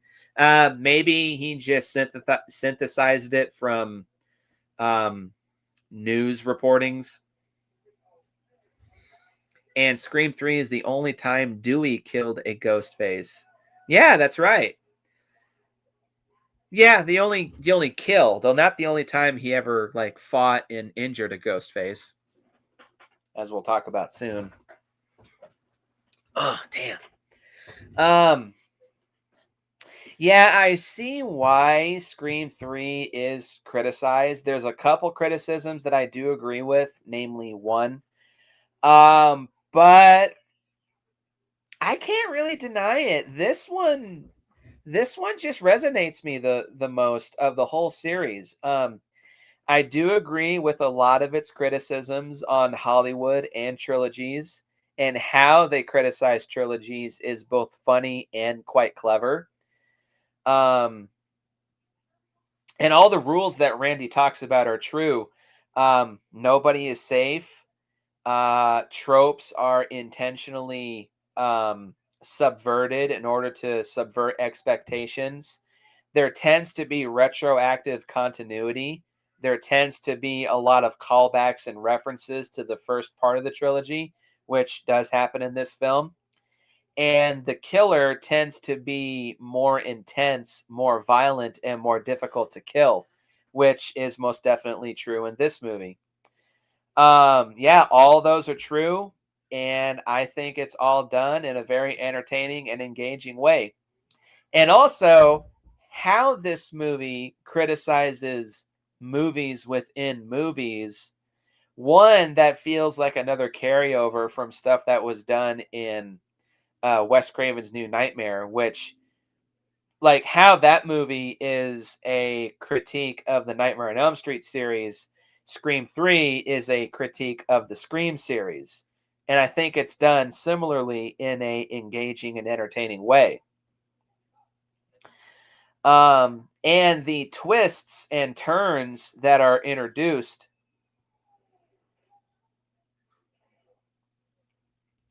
Stu was also originally planned to be brought back in Scream 3, but they didn't go with that script because of the Columbine stuff.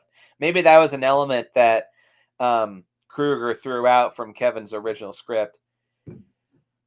Maybe they're bringing it back for Scream 7.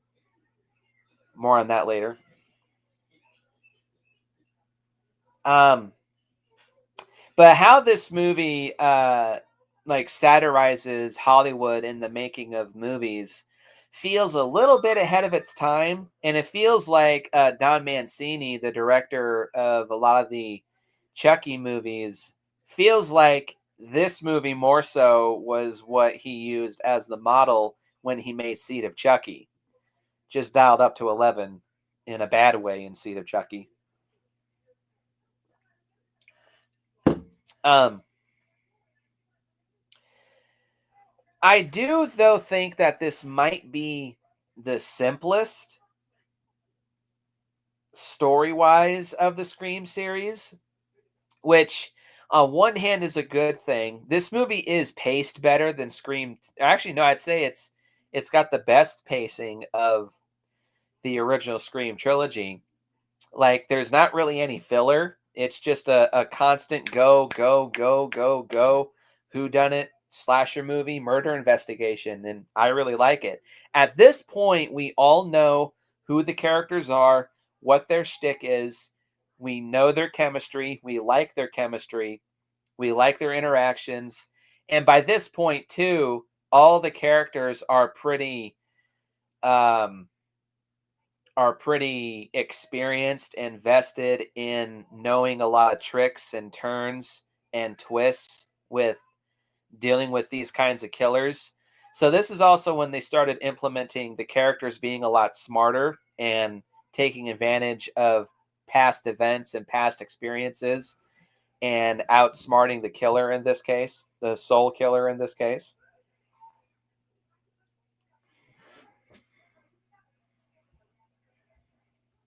Excuse me. Sorry. Um and yeah, I dig it. Um One thing that kind of surprised me is surprisingly how kind of little Nev Campbell is in this movie.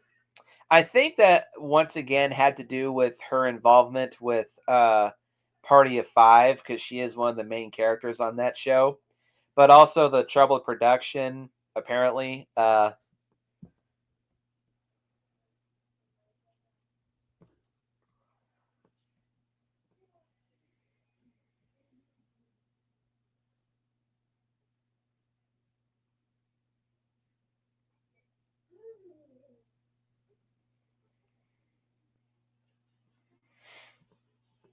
Hold on, I'm sorry. Trying to find some production stuff.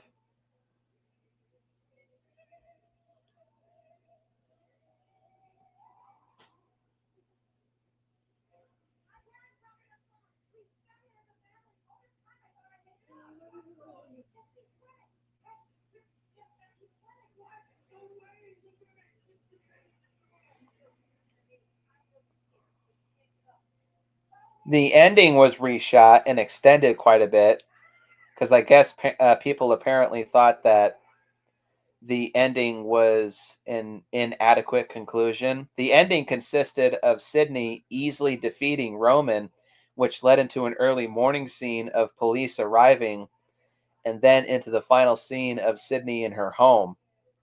Yeah, that does kind of feel a bit anticlimactic and just a bit kind of rinse and repeat from Scream 2. Um,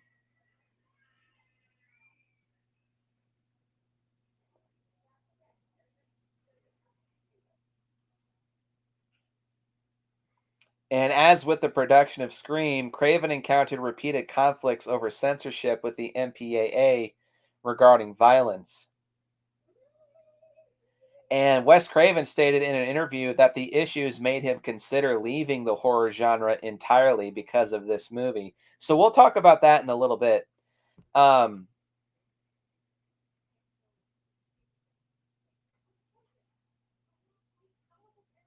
oh, that explains it. Damn, I should have had this person as a guest for this video. King Matthew III is saying Nev had only 20 minutes of screen time in Scream 3 because she was filming Drowning Mona at the time, so she was only allowed a few weeks to film Scream 3. Well, that explains it, but I think that is a bit of a shame because of how this movie has so many ties and nods to the first movie. You'd think she would have had a greater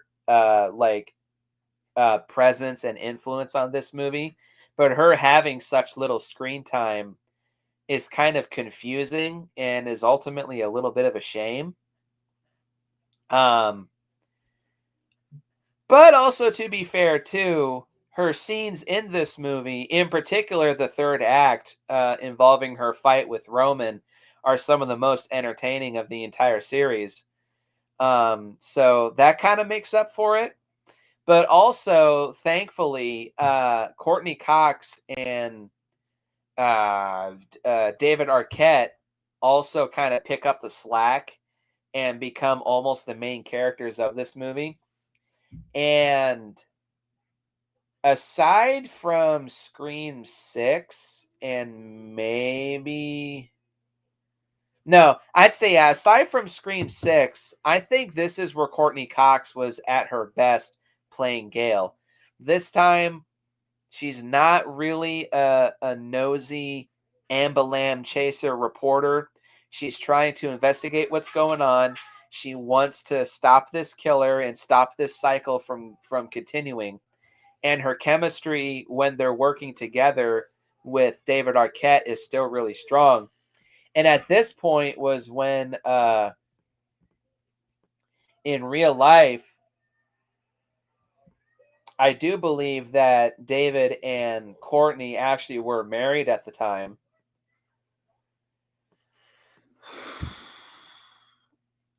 Oh yeah, right before this, 1999 to 2013, Courtney and David were married. They ended up having one child together.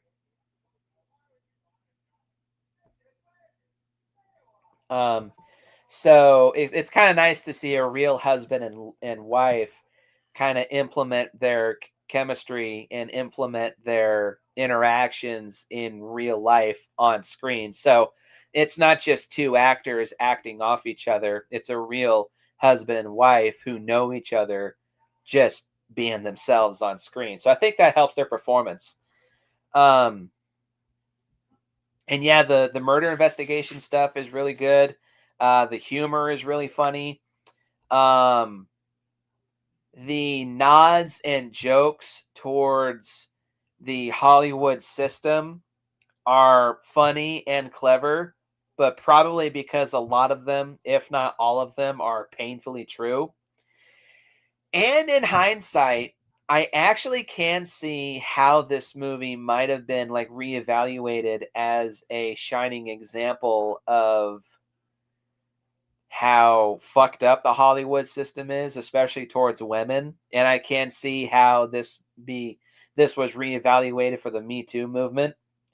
What with Maureen having been had stuff done to her by one of the producers just to get roles and just to get famous. I'm sure numerous actresses in Hollywood have had to be on casting couches, as they call them in Hollywood, I think. Um, and it's not done in a way that's shoved down your throat.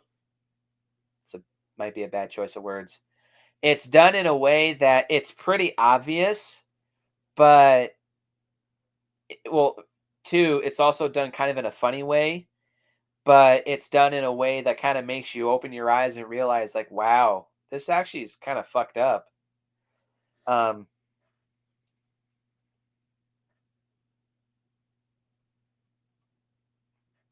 Definitely for the better. And this person is saying, if I remember correctly, they did have a script for Scream 3 where Sydney was going to die. Glad they did not go with that. If they kill off Sydney in Scream 7, I'm not gonna be happy.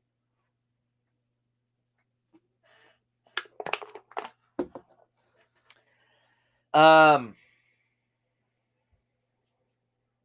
and this whole like criticizing how Hollywood treats women shtick is epitomized in a shocking cameo by frickin' Carrie Fisher of all people. Carrie Fisher is in Scream 3. What the fuck?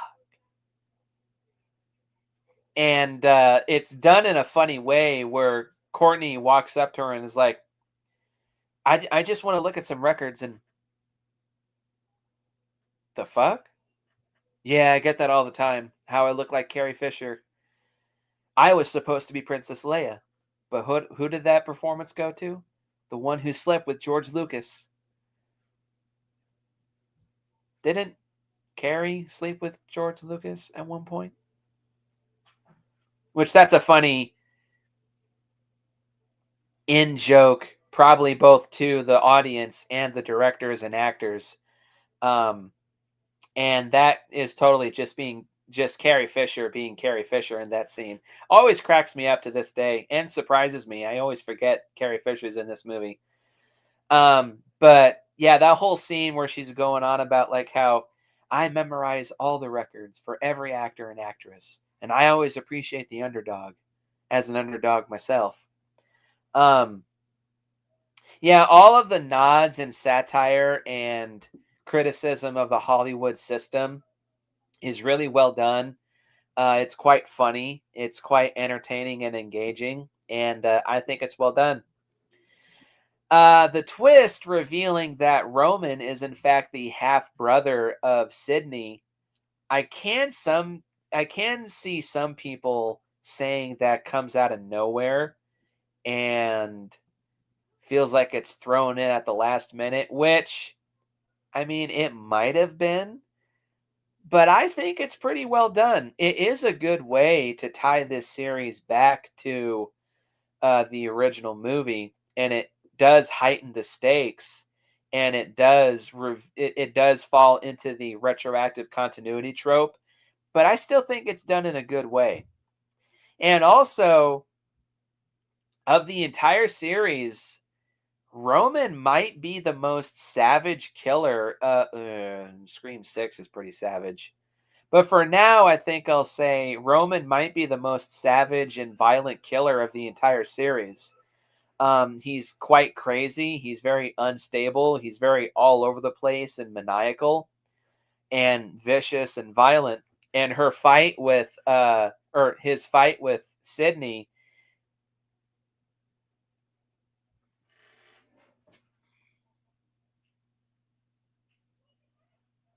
Another cameo they intended to have for Scream 3 was Jennifer Love Hewitt. They offered her the part of Angelina, I believe, which would have been wild to see her together on screen with Sydney. How so? But I think Jennifer Love Hewitt was doing Ghost Whisperers at the time.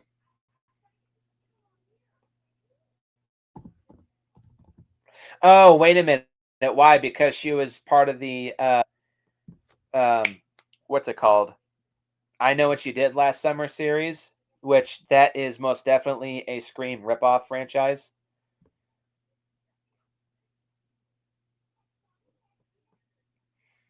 Damn. Oh, yeah, it was the I Know What You Did Last Summer series.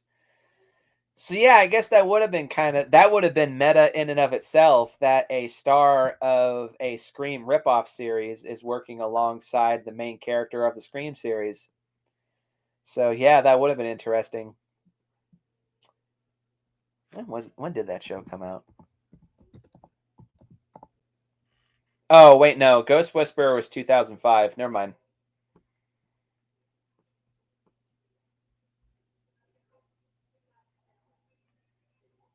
Well, Sarah didn't share any screen time really with Sydney and Scream 2, so that's not really all that special. And Sarah also was barely in Scream 2.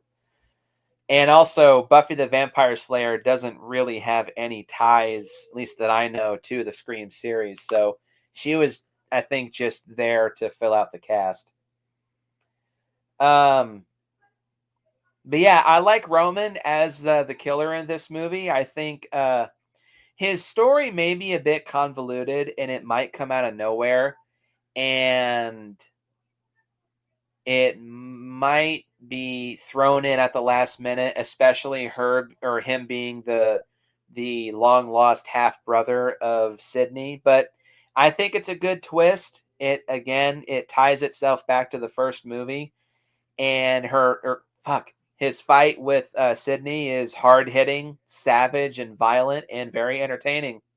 And also watching him just get fucked the fuck up by Gale, Sydney, and ultimately Dewey is very entertaining.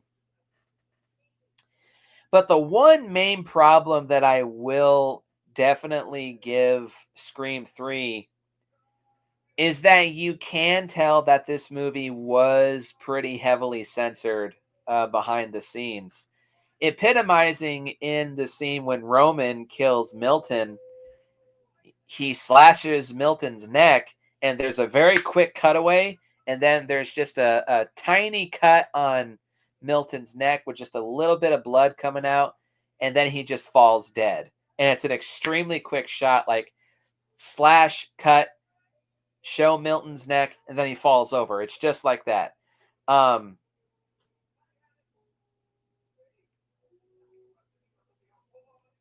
I'll give you that too. I do kind of wish that they would have had Sydney at least have one scene on screen with Roman before the reveal to make the reveal a bit better. Yeah, I'll give you that too.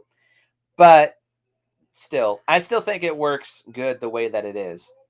But yeah, you can tell that this movie is pretty censored. A lot of the kills are pretty bloodless, or they use the barest minimum of blood. There's not as many kills as there were in the first movie or in the first two films. And just overall, it's not quite as intense, and it's not quite as well, for the most part, it's not quite as intense as the first two films. So I see it for what it is, and I understand why this movie was toned down because of Columbine. But I mean, I feel like, this movie doesn't really have anything to do with anything that was in regards to Columbine. So it's not fair, really, that one thing that's totally unrelated has to be censored because of something else that happened. That might sound a bit bad for me to say, but I have a lot of issues with censorship. But that's a can of worms that I really don't want to get into right now. But yeah, Scream 3 is my favorite of the series. I think it's painfully underrated. It's definitely the most underrated Scream movie of the entire series. And I think it's a damn fine movie. And actually, had this been a trilogy, I think it would have been a pretty fitting end for the trilogy.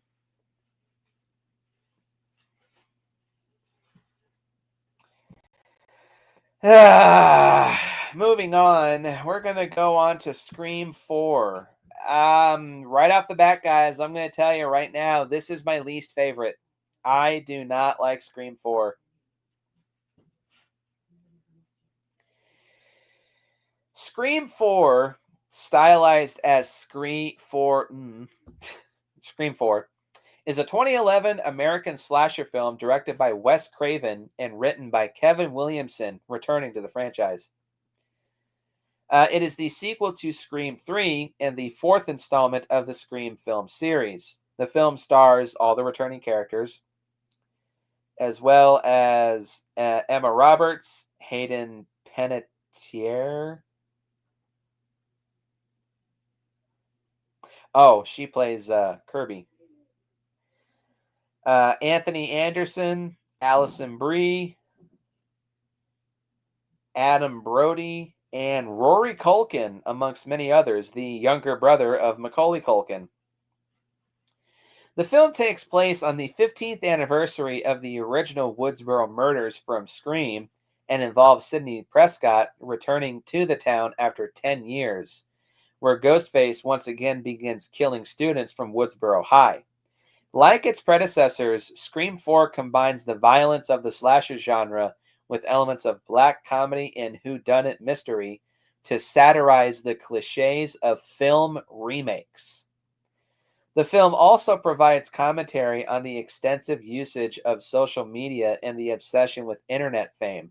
That's pretty ahead of its time. That's one compliment that I will give this movie, is that it was pretty ahead of its time regarding that. The series was originally intended to be a trilogy. However, the Weinstein Company in 2008 announced a fourth film was in development, with Craven confirmed to direct in March of 2010.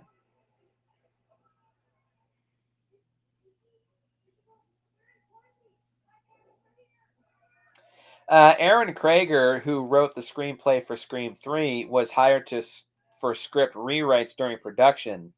And of course, as usual, there were some reshoots that were filmed in early 2011.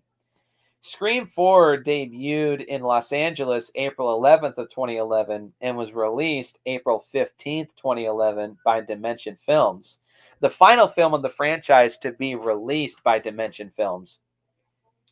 The film received mixed reviews from critics at the time of release, earning praise for the performances, direction, and humor, but for criticism for the lack of scares and reliance on cliched formulas. Uh, I do believe this might be, yeah, it is. It did go on to become the lowest grossing film of the Scream franchise, grossing $97.2 million against a $40 million budget. Scream 4 was the final film to be directed by Wes Craven before his death in 2015. Final of his entire filmography? Really?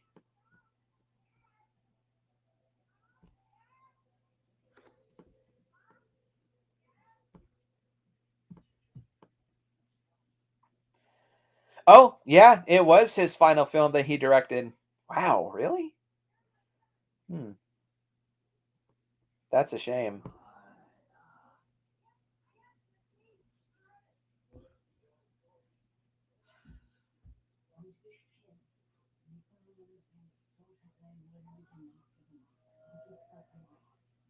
Hold on, guys. I think I gotta go take care of some stuff.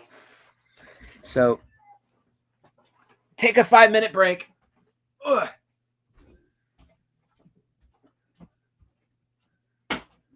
Yeah, I heard. Yeah, I know. His pants are way too tight.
You bring me a bag?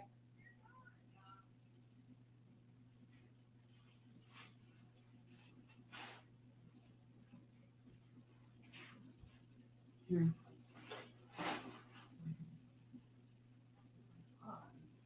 Ew. That does not smell like broccoli. If broccoli smells like that, nobody would ever eat broccoli. That smells like steamed broccoli. That smells like every animal shit mixed together. Or death and butt.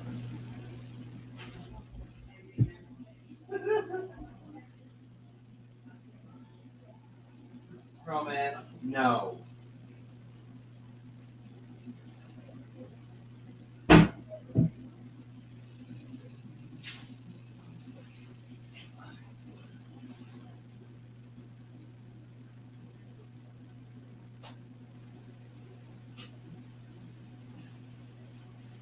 Don't fucking touch my hair. God damn you.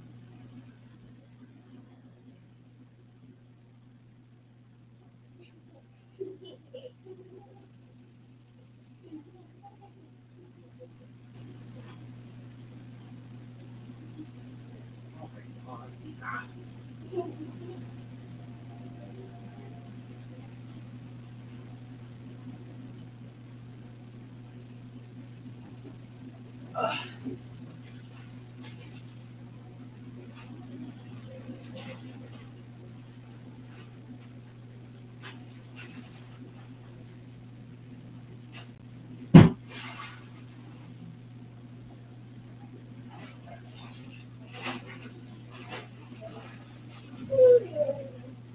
Don't touch.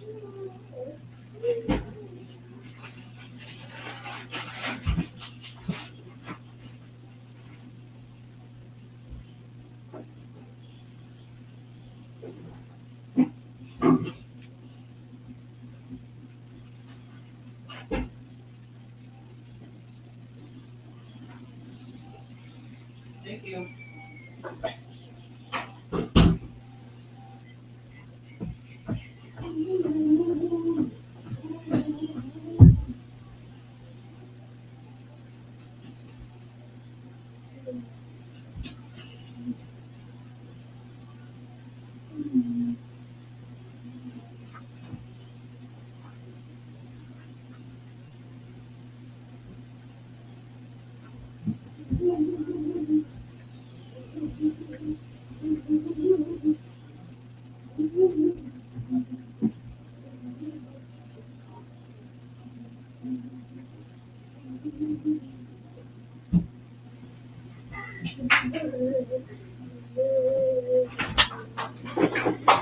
Okay, I'm back.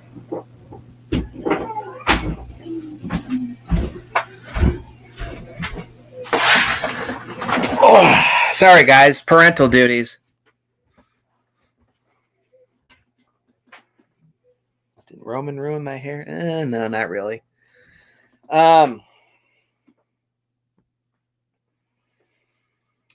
Again, not much personal history regarding Scream 4. I didn't watch it the next day because I got only a trio pack of the first three movies, and a few weeks later I got my hands on Scream 4. But the day that I got it, I sat down and I watched it in one sitting, and at first I was like, for the first 2/3 of the movie I was thinking, this isn't bad, but it's just kind of just not as good as the first three. But once the killers were revealed, and especially once their motivations were revealed, that's where the movie really lost me. And I just kind of condemned and said, fuck this movie, left and right. So I've seen Scream 4 only 3 times. And every time I see it, I just fucking don't dig this movie. This is one of my least favorite installments of the entire. It's my least favorite installment of the entire Scream franchise, but it's one of my least favorite slasher movies of all of the big 7 franchises. As if you saw my ranking the 7 deadly slashers video, It was in, I think, like the top 5 least favorite for me. I don't quite remember. I haven't seen that in a long time. But yeah, I do not dig Scream 4. I'm sorry. It's just a complete snooze. More on that later. So, moving on to the plot, on the 15th anniversary week of the original Woodsboro murders, high school students Jenny Randall and Marnie Cooper are murdered by Ghostface. Sidney Prescott returns to Woodsboro the following day to promote her self-help book with her publicist, Rebecca Walters. After evidence is found in her rental car, Sidney becomes a prime suspect in the murders and must stay in town until they are solved.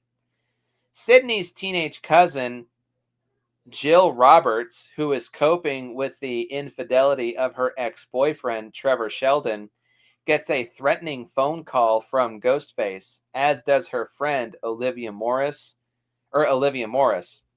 Jill and Olivia, alongside her friend Kirby Reed, are questioned about their calls by Dewey Riley, now the county sheriff, while his deputies Judy Hicks, Anthony Perkins, and Ross Haas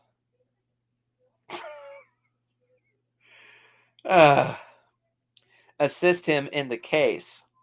Gail Weathers, Dewey's wife, is struggling with writer's block and decides to investigate the murders against her husband's wishes. That night, as Sidney stays over with Jill and her Aunt Kate, Olivia is brutally murdered by Ghostface as Jill and Kirby watch in horror from across the street. Sidney herself is then confronted by Ghostface, and they fight until Ghostface is forced to flee when Perkins and Haas arrive. At the hospital, Sidney fires Rebecca after learning of her desire to exploit the murders to increase book sales. Rebecca is subsequently murdered by Ghostface at a parking garage. Gail enlists the help of 2 high school cinephiles, Charlie Walker and Robbie Mercer. Charlie theorizes that the killer is following the rules of horror remakes, and Gail and Sidney conclude that the killer will likely strike at the Stabathon, a screening party held in a barn where teenagers gather to binge watch all 7 installments of the Stab franchise. That's like 14 hours. God damn. Assuming each movie is in the 2-hour long range. Gail sneaks into the party to investigate, but Ghostface attacks her, stabbing her in the shoulder. Haas and Perkins, who were assigned to guard Jill's house, are also murdered. Inexplicably, Perkins is stabbed in the forehead and is still able to walk around for a couple minutes. Sidney discovers through another taunting call from Ghostface that Jill has left for Kirby's before Ghostface attacks her and Kate, killing the latter. Jill, Kirby, Charlie, Robbie, and Trevor arrive for an after party at Kirby's house when Ghostface strikes. Sorry, my nose itches. Killing a drunken Robbie. Sidney arrives to leave with Jill, but they are both chased by Ghostface. As Sidney calls Dewey and tries to find Jill, Kirby frees Charlie, who was bound and gagged. But he immediately stabs her, revealing himself as Ghostface before leaving her to bleed out.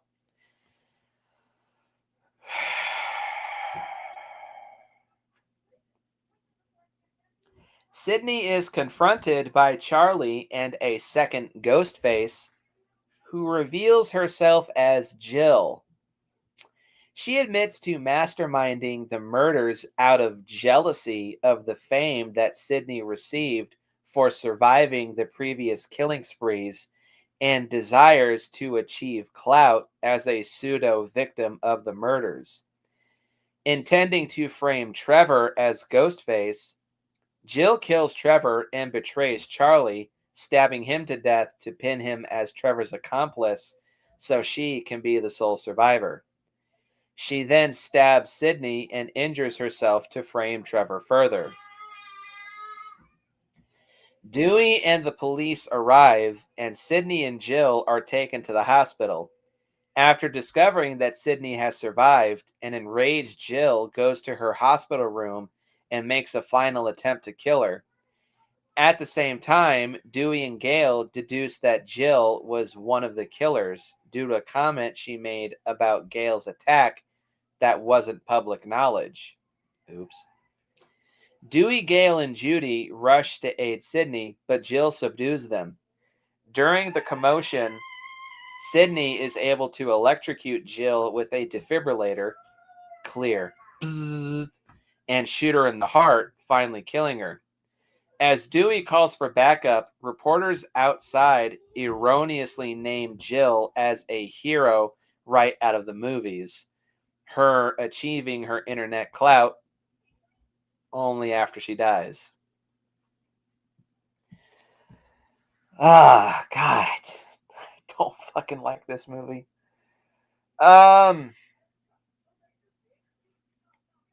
Well, okay, so one. Well, good on Wes for keeping Gale alive, because I do like Gale as a character. One compliment that I will give this movie is that despite this movie roasting horror remakes, this movie is not a remake of the original Scream, so I do appreciate that. And I do appreciate that there are a lot of callbacks and nods to the original Scream, not in a way that feels cheap and lazy, because it had been 11 years since the last movie, or since it had been 11 years since Scream 3, but it had been 15 years at this point since the original. So it feels like an appropriate, like, sort of reintroduction to the series, but not in a way that feels like a lazy rehash. But I don't have much to say about this one, and I don't have much positive. I mean, I guess it's not quite as censored. Actually, no, I would say this is probably the most violent Scream film since the original. Even though I guess Wes had a lot of, or no, did they have issues with violence?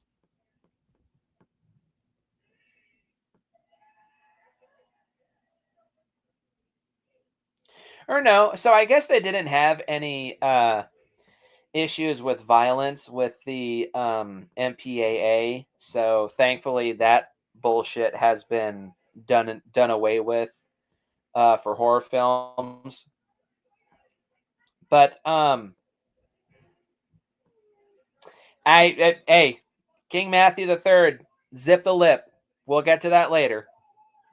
We will get to that later.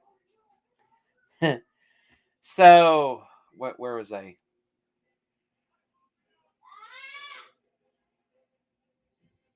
Oh, another positive that I will say is that thankfully this movie does utilize Sidney Prescott much better than Scream 2 and especially Scream 3 did. She's got a lot more screen time, and it's nice that she's back to being the main focus of the film and nice to be in the main focus of the series. And I probably would say that Nev probably gives her best performance of the entire series in this movie. So that's much appreciated. And how this movie like criticizes and roasts remakes, which were all the rage at the time, because of course, well, remakes were really prominent, funny right after Scream 3 came out. What with the Texas Chainsaw Massacre remake from 2003, The Fog, Halloween, um, Last House on the Left, The Hills Have Eyes, the Amityville Horror. There was a ton of remakes all throughout the 2000s. Oh, Friday the 13th, 2009. And of course, they would bleed into the 20 teens, what with the Nightmare on Elm Street remake, the Child's Play remake, even though that came out way after. So how this movie satirizes remakes a lot of what they talk about is funny because it's true. But they also bring to light a lot of good remakes, mostly ones from the 80s, like John Carpenter's The Thing, David Cronenberg's The Fly, The Blob, The Thing remake, or The Thing prequel, not the remake, which I think had come out earlier that same year. But yeah, how they satirize remakes, it is clever and it is well done. But where this movie falls apart for me,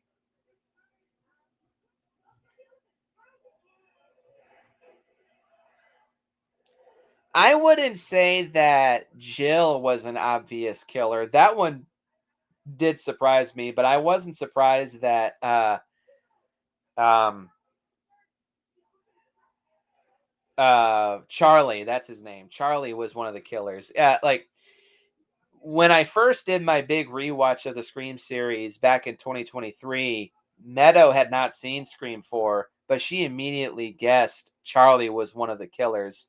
And I was trying to subvert her expectations throughout watching it, but she was like 10 minutes in, she was like, "Oh, I know who one of the killers is." Yep, I was right. He was one of them. Um But where this movie really falls apart for me is when they start implementing the social media aspect of this movie. Like, um, when Jill reveals why she wants to get famous, this is literally her dialogue in the movie. I want the fame that you have. You're a survivor. I want that. You expect me to work for the rest of my life? Are you kidding me? Hell no. I want what you have. I want fame. I want a book deal. I want a movie deal. I want this and I. Are you fucking kidding me? You want to kill your family and frame another family member just so that you can get famous and not have to work for the rest of your life? Fuck you. I get that she's supposed to be the villain, and I get that that's something that they were trying to commentate on was the rise of people doing things for views. I get it, but it just doesn't work for me. The social media aspect of this movie is what completely ruins it. It's dumb, it's forced, it's annoying, and it sticks out like a sore thumb. Like keep the motivations at least movie themed. If they wanted to do their kills and model them after the original Scream film to stay true to the original Scream film, and like that similar mindset with sequels, with a lot of people saying, oh, remakes are never better than the original. I could at least understand that. But yeah, what this person here is saying, Jill honestly has terrible motive. Wanting to achieve internet clout by going on a murderous rampage on the off chance that she can possibly frame one of her family members for these killings. Nah, it doesn't work for me. It just doesn't click with the rest of the movie and just feels forced and stupid. And yeah, I just can't do it. Can't stand it. It's Scream 4 has some other issues too. I do agree that it's not scary. It's not even suspenseful. The cliches that this movie relies on at this point, like the meta humor hiding using the cliches, just is not working anymore. It's kind of the same shtick done over and over again. Um, and yeah, by this point, it is feeling very formulaic and a bit tired. And aside from Jill having terrible motivation, this movie commits also a big cardinal sin in that it's boring. And so, on top of it feeling repetitive and a bit derivative, the fact that not a whole lot happens for a good chunk of this movie really hurts this film. There's a little bit of action in the first act, and there's some action in the third act. But that middle section, there's a couple very brief chase scenes with Ghostface. But man, does it drag like a motherfucker, in my opinion. Um, It sucks that this had to be Wes Craven's last movie that he directed.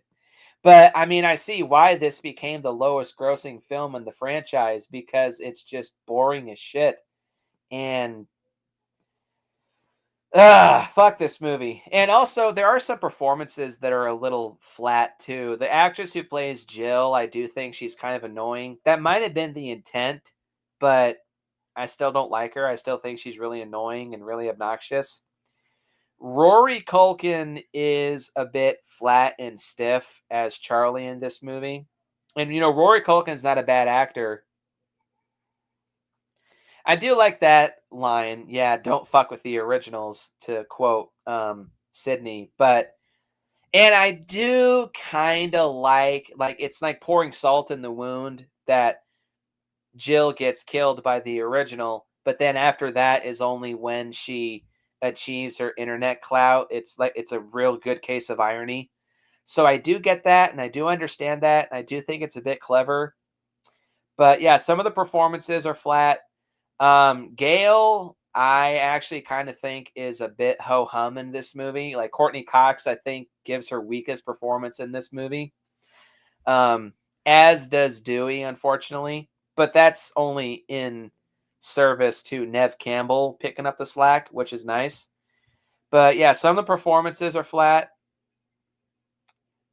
Um, there's not a lot of interesting kills. It's not scary. There's hardly any suspense. The killer's motivations is really stupid, really forced, and sticks out like a sore thumb. And it's boring as fuck. Yeah, Scream 4 sucks. I do not like this movie, hardly at all.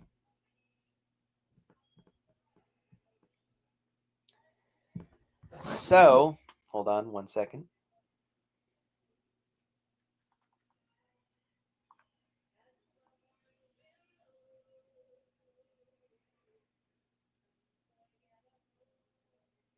Pardon the background noise.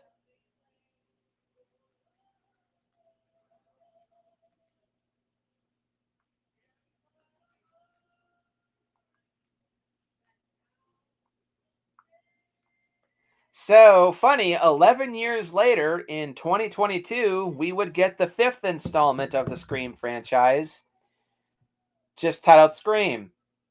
But I just call it Scream 5. I don't give a fuck what anybody says. And I understand that's what this movie is roasting. More on that later. Scream 5 is a 2022 American slasher film directed by, I believe these two are called Radio Silence, Matt Bet Matt Bettinelli Olpin and Tyler Gillett.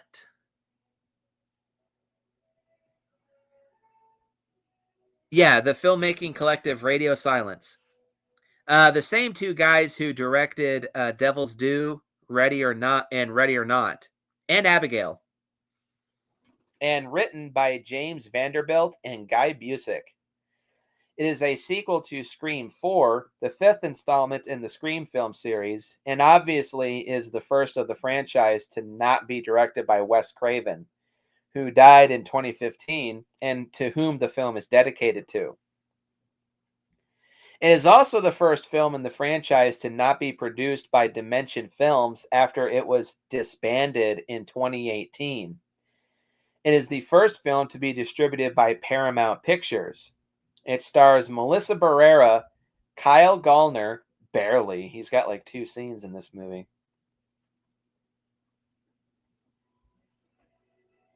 He was the Flash in Smallville? What the fuck? Mason Gooding, Mikey Madison,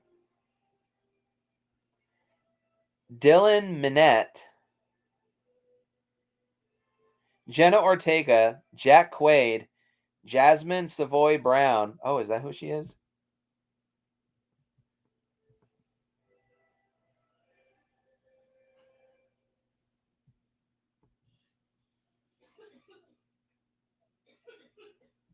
What does that even mean?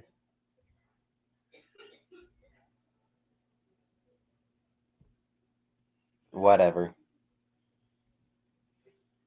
Oh, she was Finn in Spider-Man Miles Morales. How about that? That actually doesn't surprise me. And of course, returning Courtney Cox, David Arquette, and Nev Campbell. Hey, everybody in the comments, zip your lip. We're not going to talk about what happens to Dewey until later. The plot takes place 25 years after the original Woodsboro murders from Scream, when yet another Ghostface appears and begins targeting a group of teenagers who are each somehow linked to the original killings. Although 5th and 6th Scream installments were discussed after the release of Scream 4, Craven, Kevin Williamson, and Harvey Weinstein had doubts about proceeding with more films following the underperformance of Scream 4. After the 2017 sexual assault allegations against Weinstein and the closure of the Weinstein Company and Dimension Films, the rights to the Scream franchise were obtained by Spyglass Media Group in November of 2019, who confirmed a new film would later be made. The following year, Williamson, who was returning as an executive producer, confirmed the film would not be a reboot and that Radio Silence had been hired in March of 2020 to direct the film. Campbell and Arquette were confirmed to be returning later that month, with Cox and the new cast members joining throughout the middle of the year. To avoid any plot leaks, numerous versions of the screenplay were produced and several additional scenes were filmed. Brian Tyler, a frequent collaborator of Radio Silence, was hired to compose and conduct the film's score, replacing Marco Beltrami, the composer of the previous 4 films. Okay, so he only did the first 4, I guess.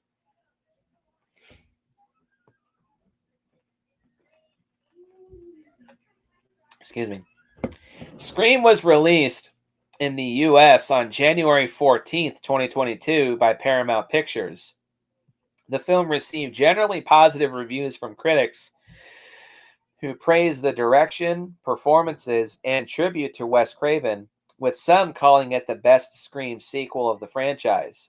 It was also a box office success, grossing $138.9 million against a $24 million budget, and a sequel, Scream 6, was released the next year. As far as personal history is concerned, I really just wasn't interested in a 5th Scream film. Partially, actually, no, a big reason for that was because I was just left so soured and so bittered by Scream 4. I was just like, nah, I'm good. I don't need any more Scream movies. Also, when the movie came out and I learned some details regarding the film, I was even more disinterested. But oddly, in 2023, Scream 5 was on Redbox for like $4.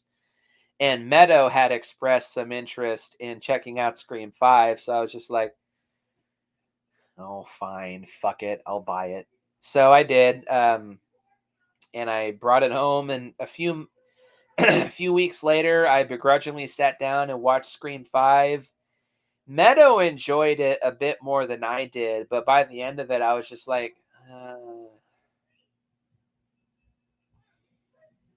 Now, I did not dislike it nearly as much as Shawnee Boy has, and Shawnee Boy has expressed several times his distaste and dislike for this movie, which I see why. So I didn't think it was quite as bad as a lot of naysayers were saying towards this movie. But overall, I just really was not overly impressed by this movie.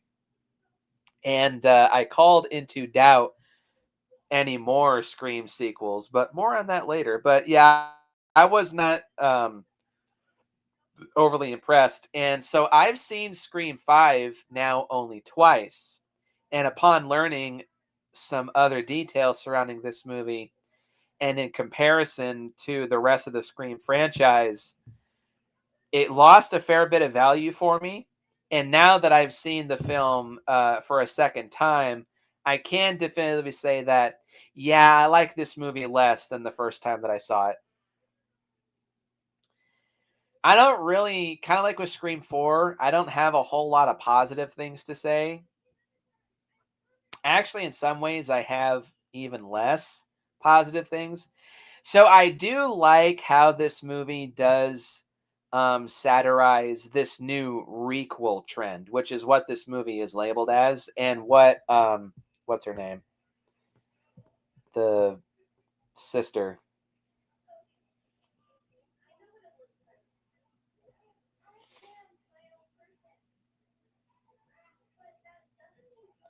Oh, Mindy, that's her name. I like how, because it's revealed that Mindy Meeks Martin and Chad Meeks Martin are the twin nephews of Randy from the first three movies.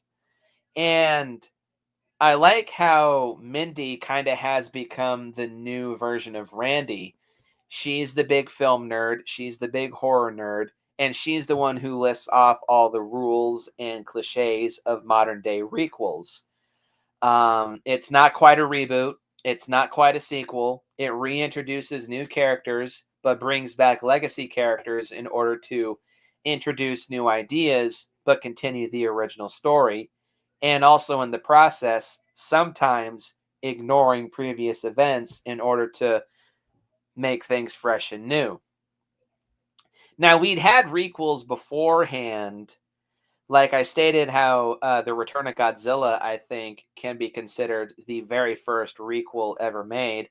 And then, of course, we would have Gamera Garden of the Universe in 1995. But requels didn't really start becoming really a thing. Oh, and Halloween H2O can be considered a requel. But the idea of a legacy or distant sequel ignoring events from its previous franchise really was not popularized until the release of Leprechaun Returns and Halloween 2018, both in 2018. And then, of course, after that, we would have Candyman 2021. This movie is a requel, but it thankfully does not ignore the events of Screams 2 through 4. Actually, I think this is the only movie that can be considered a requel that does not do that. And then, of course, we would have Exorcist Believer in 2023, which is a requel, a direct sequel to the original Exorcist. Um, so I like how this movie it roasts that trend, and it points out all the cliches that requels tend to do, which is appreciated. Oh, well, this doesn't ignore the franchise either, but The Matrix Resurrections can be considered a requel to The Matrix because of how similar it is to the original. Like, woof. I do like some of the new characters. I actually don't mind Chad and Mindy, although Chad is a pretty basic and annoying Gen Z character. But I mean, at least he is funny. He does get better in the next movie, though. I actually really do like Mindy. I think, like Randy, she is really funny.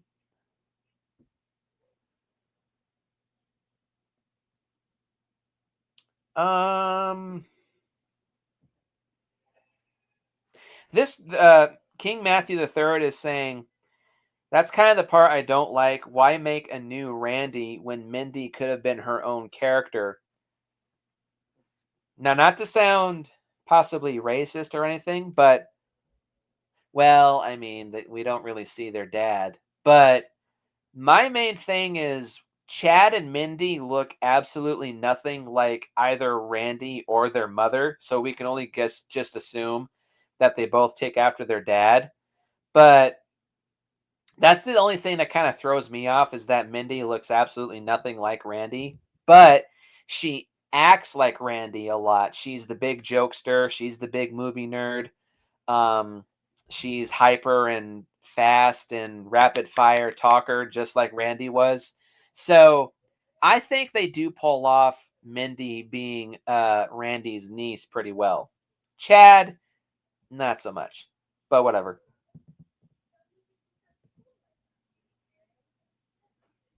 Oh, that's news to me. The dad is rumored to be Joel from Scream 2. Hey, that actually would be kind of cool because this movie does do a good job of acknowledging continuity and past characters.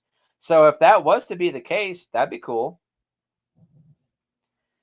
And also oddly fitting. Let's see. There is some decent action showcased. And how the movie criticizes the use, like a common trope in requels is that whenever they do bring back legacy characters, they tend to be very underused, which is true, but it's not very funny because this movie does commit that cardinal sin, as we will talk about in a bit. Um, I do also appreciate that they brought back a lot of OG characters from previous Scream films. In particular, uh, the Lemon Square chick from Scream 4 is now the sheriff of Woodsboro County in Scream 5, um, played by the same actress, which I like. Of course, they bring back Nev Campbell, David Arquette, and Courtney Cox. There's a lot of callbacks to the first movie, which does give the impression that Radio Silence are fans of the Scream franchise, which is appreciated. But this movie has a lot of problems. A lot of the main new characters are pretty annoying. Jenna Ortega is not bad in this movie. I actually think she's almost a bit underused, but she herself is a horror movie fan nowadays that I really dislike. The elevated horror fan, which is another thing that this movie roasts, which I think is clever and kind of funny. And for those who don't know, elevated horror is a pretentious, snobby term done by people who think a horror movie or a scary movie is better because it has social commentary and allegories and themes. It's not just dumb, brainless, action packed entertainment. Like movies like The Babadook, Hereditary, Midsommar, The Lighthouse, anything that Robert Eggers puts out. Um, or really anything that A24 puts out can be considered elevated horror, quote unquote. Which I'm not a fan of elevated horror. I think that term is really pretentious and snobby and kind of insulting. Um, you can do elevated horror well, and you can, or like horror films have had social commentary since day one. Black Christmas has social commentary. Um, the original Texas Chainsaw Massacre has social commentary. George Romero's horror movies are full of social commentary. So you can say whatever the hell you want, but just put them in an entertaining film. But the problem with elevated horror is that most often than not, elevated horror movies tend to not be very entertaining. They tend to be all message and not very much story, i.e., the 2021 Candyman movie. Which, by the way, I rewatched that this month for the spooky season. Yeah, I like that movie less and less every time I see it. Which that is a funny joke in the next Scream movie, but more on that later. Yeah, Jenna Ortega is just kind of okay. She's not really utilized all that much. Uh, yeah, Chad is just okay. And I like Mindy. I do think she's funny. But the main new character of this movie is, of course, Samantha Carpenter, played by Melissa Barrera. She is revealed to be the daughter of Billy Loomis, the OG Ghostface killer from the first film. And there's a uh, aspect of her that feels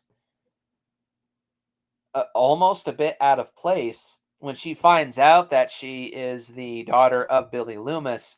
She sees visions of her killer dad that she takes medications for.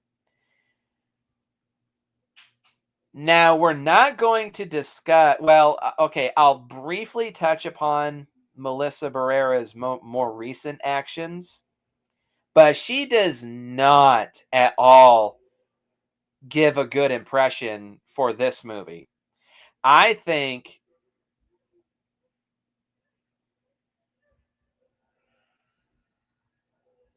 yeah, I don't like Sam very much in this movie. Sam does not give a good impression whatsoever in this movie because for a good chunk of this film, this is a trend that's happened in a lot of movies that feature legacy characters that's a new part of a franchise. Terminator Dark Fate did this too. I don't like in legacy sequels when the new characters are actively hostile and nasty towards the returning characters. It and with this movie in particular, I actually think this might be the worst example. I don't know, Terminator Dark Fate's pretty bad too. But what really kind of cements Sam's fate for me in this movie is when she's trying to take Tara, Jenna Ortega's character, out of Woodsboro to keep her safe. She's like actively almost spitting bile at Courtney and or not Courtney, Gail and Sydney, saying, "Yeah, I'm not part of this. I'm not you guys. I don't want to be a part of this. You guys are old. You guys are yesterday's story. I'm not going to be a part of your guys' story. Nah, fuck you guys. I'm out." It kind of just epitomized, well, actually, no. One other thing epitomizes this, but I just don't like this vibe. And I think it is coming from Radio Silence.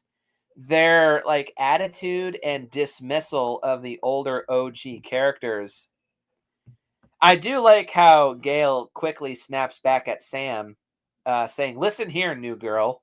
I do like that, but I just don't like this vibe that Radio Silence has towards these OG characters, and like them thinking, "Oh, my new characters are better than the old ones. We have fresh and up and coming actors to give us clout and further our career. We're just bringing back these older characters just because the studio said so." That might be an exaggeration and that might be a reach, but that's just the vibe that I get in this movie. Um, and based on how the Scream franchise will be um, going forward, I would not be surprised if that's at least partially true. Um, so I'm just gonna jump right into it. So yeah, Sam is not does not give a good first impression in this movie. She's really whiny. She's really bratty and snobby, and she's just kind of annoying for most of this movie. But the ultimate biggest elephant in the room, and this pissed off a lot of people when this movie came out, is the treatment of um, Dewey in this movie. So in a lot of the promotional material and trailers, it kind of seemed like Paramount was almost trying to imply that Dewey was going to be one of the killers in this movie. And I would have been like, actually, that's not a bad twist. I don't know if it's for me, but at least it would have been ballsy. But I quickly came to learn that they kind of pulled another Terminator Dark Fate with Dewey in this movie, and not really halfway through, but at almost 2/3 of the way through the movie, Dewey becomes a victim of one of the Ghostface killers. He gets killed off, like killed off for good. And Dewey gets his ass kicked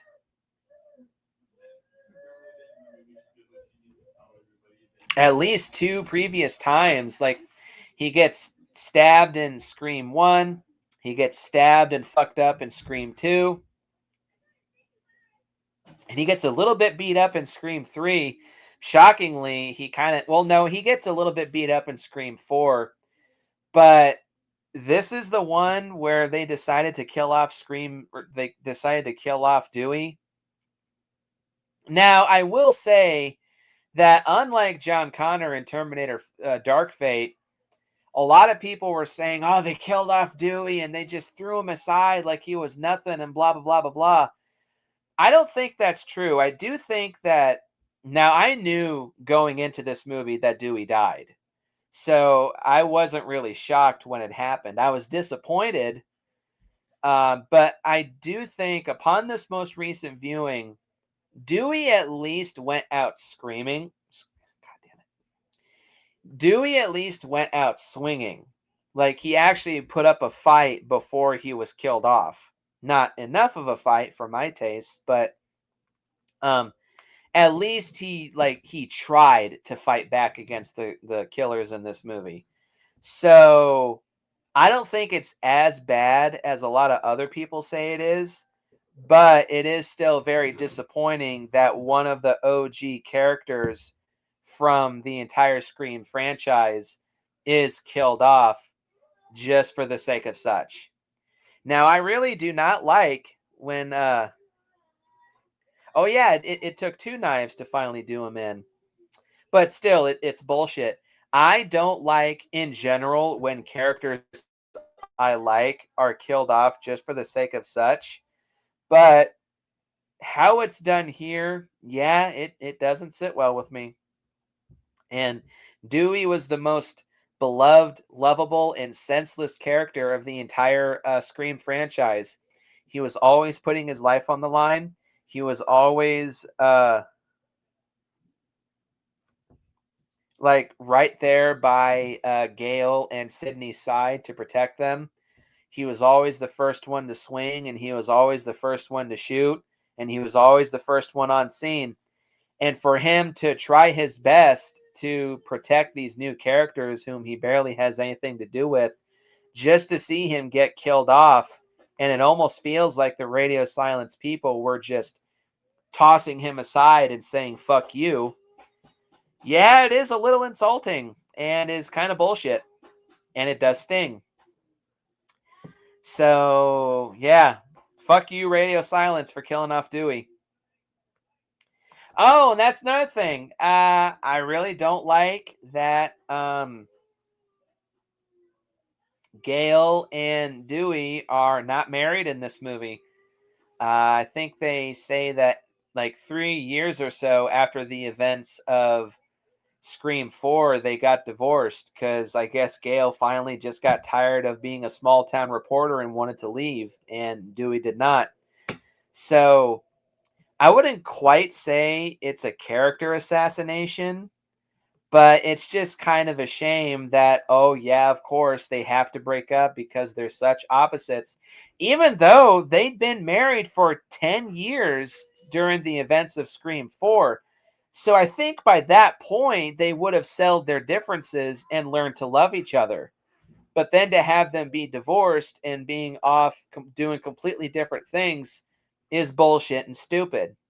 And then, of course, only after Dewey dies does Gale realize how much she loved him. Fuck you. There's some other issues that I have with this movie, too. I do not like Jack Quaid. Jack Quaid is revealed to be one of the killers alongside... Why is she called this? Mikey something? Pardon Roman.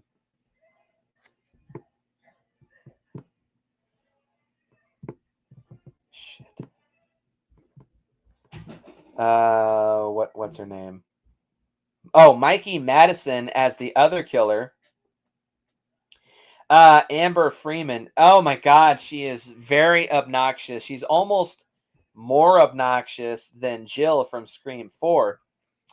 And that's another big issue that only recently has come to my attention. How derivative Scream 5 is of Scream 4.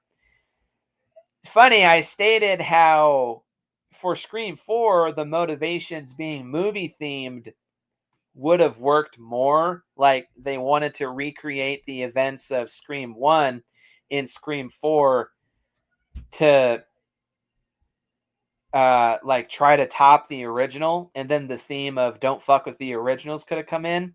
They kind of do that here, but oddly it also does not work here. And they explain how Jack Quaid and Amber are. I don't like Jack Quaid. I don't think he's that great of an actor, in my opinion.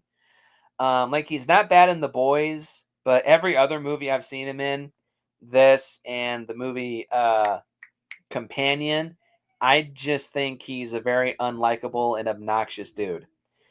Um, Now they reveal that Jack Quaid and Amber are super fans of the original Stab movie, and they want to recreate the events of the OG Stab film as a way to do away with the rest of the franchise to stay true to the original because all the sequels suck. Another tie-in to roast requels, but it also feels like a attempt to roast toxic fandoms, which it is funny kind of, but at the same time, it's also really annoying and shoved down your throat.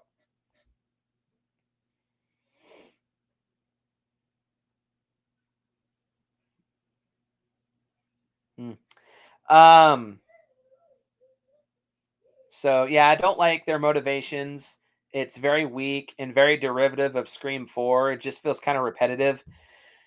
But I also don't like this is a trope that the movie criticizes, yet it still does the exact same thing that it's criticizing. The last third of this movie is both derivative of Scream 4, but it's also a remake of the original Scream. It takes place at the same house. They do the same tricks and shtick of the first Scream. There's two killers. They're both possibly in love with each other. One gets stabbed to death, and the other one gets shot to death, kind of. And they do a redo of the same. This is the part where the final killer gets up for one last scare. They do a repeat of that in this too, and the movie literally ends on a similar pull-out pan shot of the original house from the ending of the first Scream. So, really, guys, this you guys waited 11 years to give us a new Scream movie, and the best that you could do is rehash and remake the last third of it. Nah, doesn't sit well with me. Ooh, ow. Oh, sorry. Oh, this chair is so uncomfortable.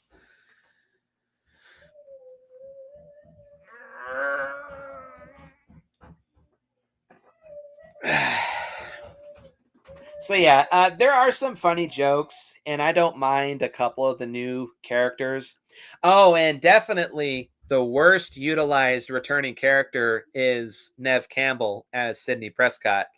She's completely wasted. I think she has even less screen time than she had in Scream 3, which is a big disappointment.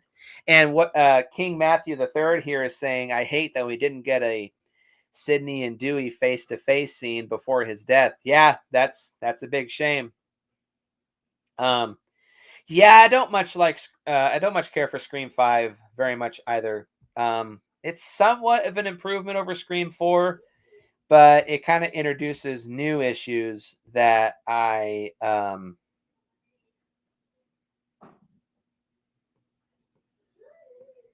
find problematic. And so, finishing off with the final film in the franchise for the moment, Scream 6, released in 2023. Again, directed by Radio Silence and written by the same two guys from Scream 5. And it stars all the surviving new characters, Melissa Barrera, Mason Gooding, Roger L. Jackson as the voice of Ghostface himself, Jenna Ortega, Jasmine Savoy Brown, Hayden Panettiere returns as Kirby from Scream 4, confirming that she didn't die, and Courtney Cox with um,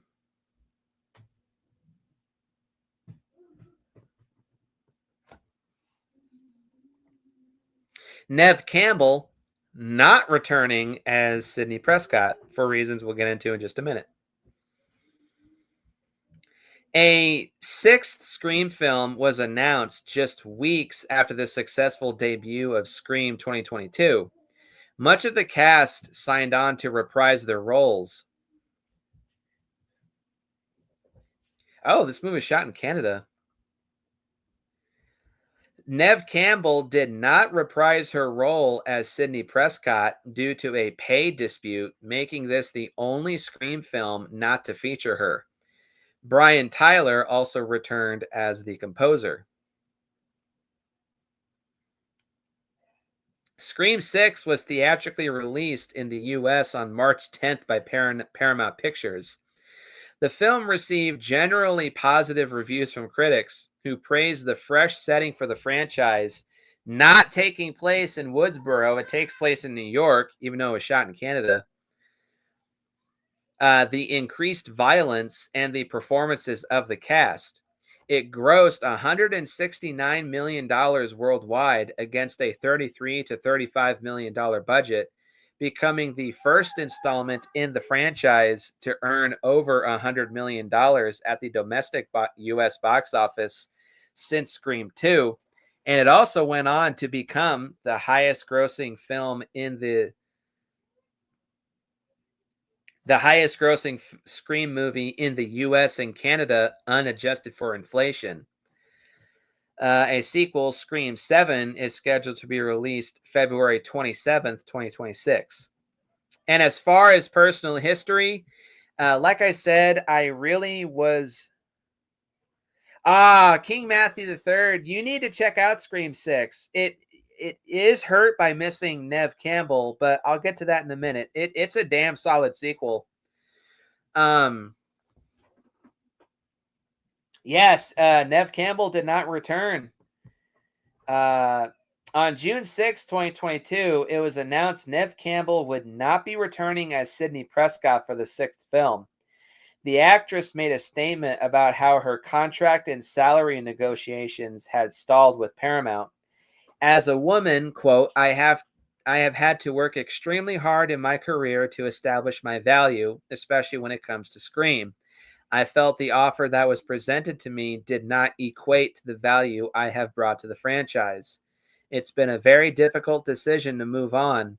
To all my Scream fans, I love you. You've always been so incredibly supportive to me. I'm forever grateful to you and to what this franchise has given me over the past 25 years.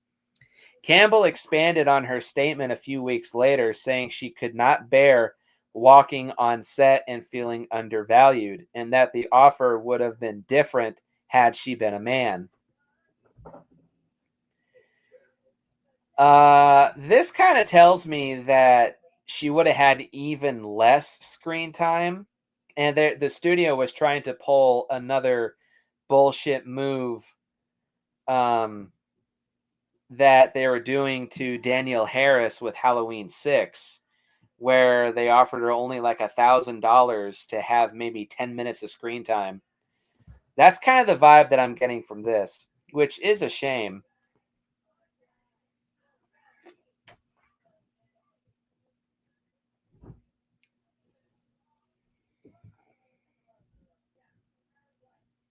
But thankfully, she will be returning in Scream 7 for reasons. I'll get to those later.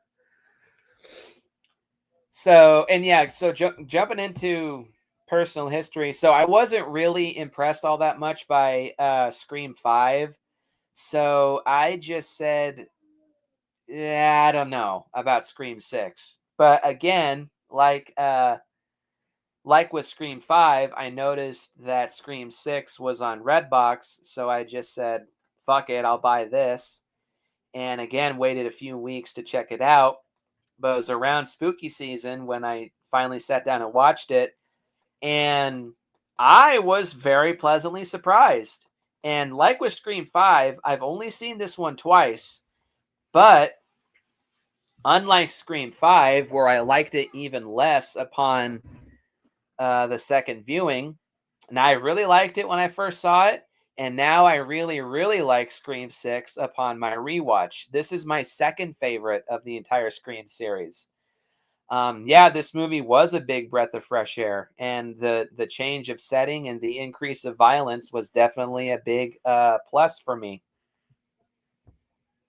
So jumping right into the plot, this one's pretty involved. So well, actually, no, I guess not too much. But this is the longest film of the Scream franchise at 2 hours and 2 minutes. 1 year after the Woodsboro killings, orchestrated by Richie Kirsch and Amber Freeman, God, those two were annoying. Blackmore University professor Laura Crane is catfished and murdered by her student Jason Carvey wearing a Ghostface costume. Jason plots with his roommate Greg Bruckner to kill sisters Sam and Tara Carpenter to finish the movie that Richie and Amber wanted to make. However, Jason receives a call from a different Ghostface who has killed Greg, dismembered him, and subsequently stabs Jason to death. The Carpenter sisters now reside in New York City, with Tara attending Blackmore University alongside fellow survivors and twins Chad and Mindy Meeks Martin.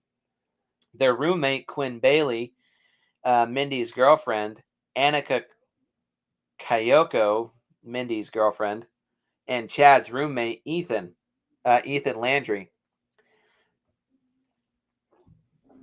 Sam attends therapy with Dr. Christopher Stone and has become a public pariah because of an online conspiracy theory that she was the true mastermind of the recent killings. Damn, that reminds me of the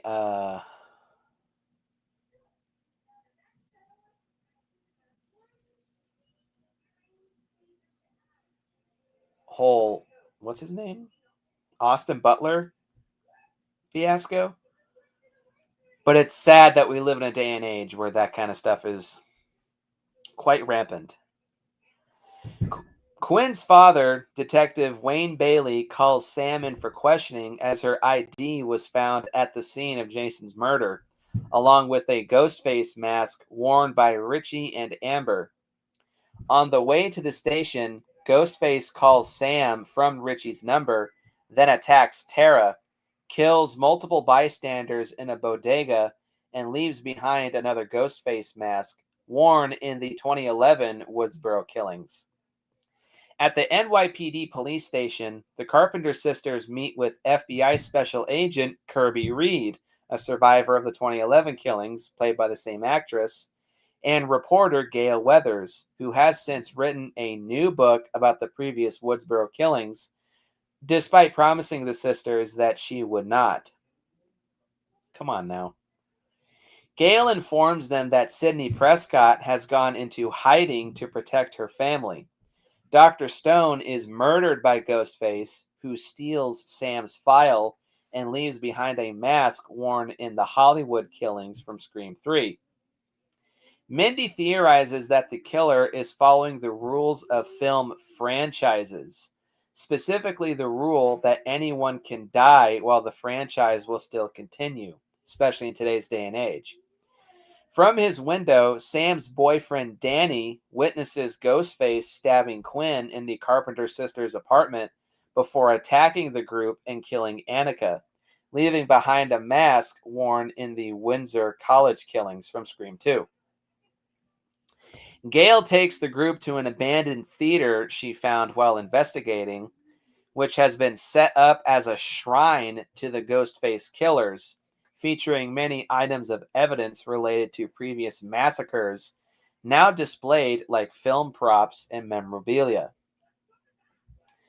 Ghostface calls Gail at her apartment and torments her about Dewey Riley's death, before killing her boyfriend and attacking her. The Carpenter sisters arrive just in time to stop Ghostface from killing Gail, who is taken to the hospital. The group agrees to meet Kirby at the theater to trap Ghostface. excuse me. Mindy and Ethan are separated from the group, and while hopping onto another train, Mindy is stabbed by Ghostface on the train, inexplicably surviving. At the theater, Sam sees a hallucination of Billy Loomis. Taking his knife from the original murders, she realizes they have been locked inside. Two ghost faces appear and attack Chad. Again, this motherfucker inexplicably surviving his attack. More on that later.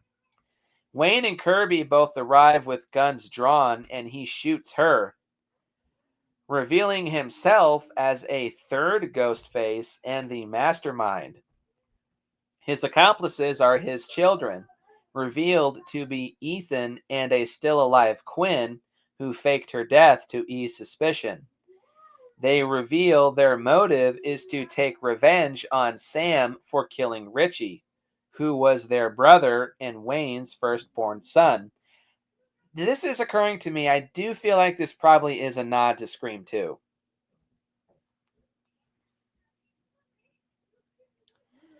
The trio were also responsible for the online smear campaign against Sam, having infiltrated her life with the intent of killing her.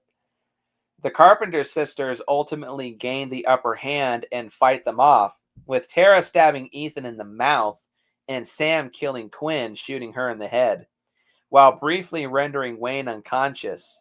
Sam then dons her father's Ghostface costume, taunts Wayne with a phone call, and stabs him to death. Ethan resurfaces, but Kirby smashes a television set over his head, killing him. Sam agrees to let Tara live her life more independently, and Tara agrees to go to therapy. As Kirby and the Meeks twins are taken to the hospital, Sam stares at her father's Ghostface mask before discarding it and following Tara and Danny into the city. So how about this plot? I dig it. I love the living shit out of this movie's plot. Thankfully the requel elements. This kind of reminds me of Rob Zombie's Halloween 2 in a way, where it's not a remake or a reboot or a requel anymore. It's just a straightforward sequel with nods and homages to the rest of the franchise. And I love how this movie satirizes franchises. Mindy sums up how they make fun of franchises in this movie.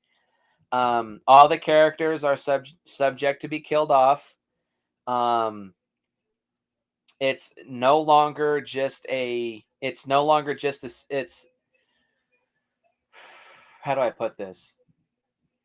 The series has now just become an episodic continuing story, rehashing the same elements while introducing different elements here and there to keep it fresh and to keep audiences interested. Oh, goodbye, Matthew the Third. Thanks for all the trivia and supplementing this retrospective.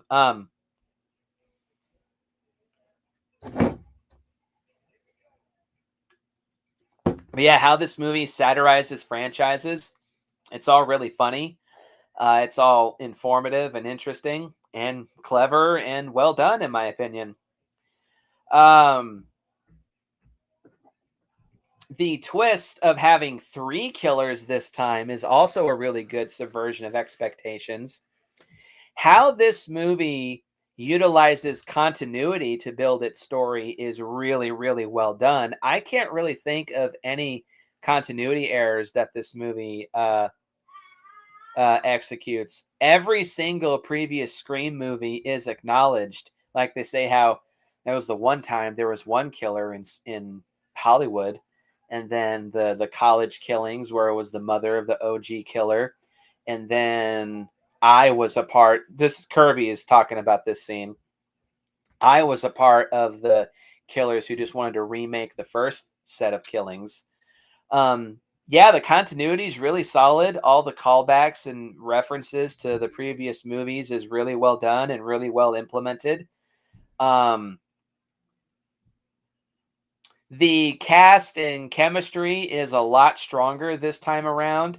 Thankfully, Melissa Barrera does a way better job as Sam in this movie. She's not nearly as whiny. She's not nearly as nasty or annoying as she was in the first film. She's much more confident. She's much more she's much stronger as a character. She's trying to move past her trauma. She's trying to put her life back together, and she's trying to be a present family figure for Tara, because they establish in Scream 5 that Sam hadn't been a part of Tara's life for 5 years. But now that she is back, she's trying to be like an older protective sister to, well, a normal older protective sister to Tara, and is trying to keep her out of trouble and such. Trying to be a new mom, essentially. And I appreciate that effort, and I appreciate that growth and change from the first film, which is all really well done.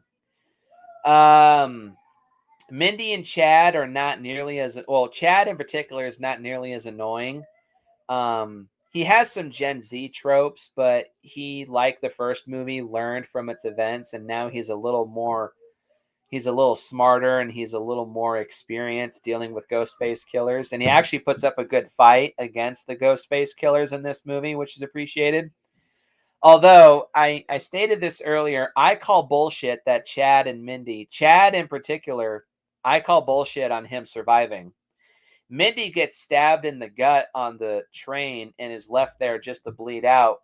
But then she says, "Oh, I ran out of the hospital to meet up with you guys." And she hardly looks like she has this nasty stab wound from her gut. But in Scream 5, Chad was stabbed 7 times in his abdomen and side. Looked like he was a goner. And then in this movie, he gets swarmed by 2 of the Ghostface killers and stabbed at least 12 or 14 times all over his torso. And he's wheeled out on a stretcher and he still survives. Bull fucking shit. I call huge bullshit on Chad surviving. Tara, too, is a bit better in this movie. She's not nearly as snobby and as much of an elevated horror fan as she was in Scream 5. And she, too, is a bit more confident and competent and a bit stronger. And she's utilized way better than she was in Scream 5. She doesn't spend most of the movie pulling a Jamie Lee Curtis from Halloween 2 in being incapacitated for most of the movie. And her performance is a bit better in this movie too. The action scenes are very entertaining. There is some tense moments. There is some more suspense. There is some more good cat and mouse, which was also missing from Scream 5, but especially Scream 4, as mentioned. Now, yes, this movie is kind of painfully missing Neve Campbell. But I do think that Gail does a great job, and Courtney Cox does a great job of picking up the slack. And her scene when she has her call and her fight with Ghostface is one of the best scenes of the entire Scream franchise, and might be Courtney Cox's best shining moment of the entire franchise, in my opinion. It is missing Neve, but Courtney Cox does a great job trying to fill the void that she left behind. And I think it works for the most part.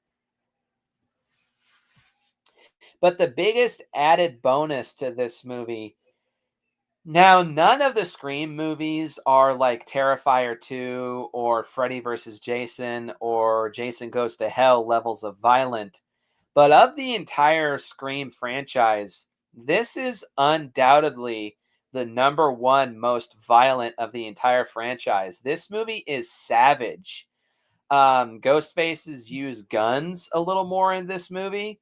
Like there's a scene at a gas station where one of the Ghostface killers picks up a shotgun and starts blowing people to pieces. When the killers stab people, they don't just stab them like 1 or 2 times. They just fucking psycho shower scene style stab the shit out of them left and right.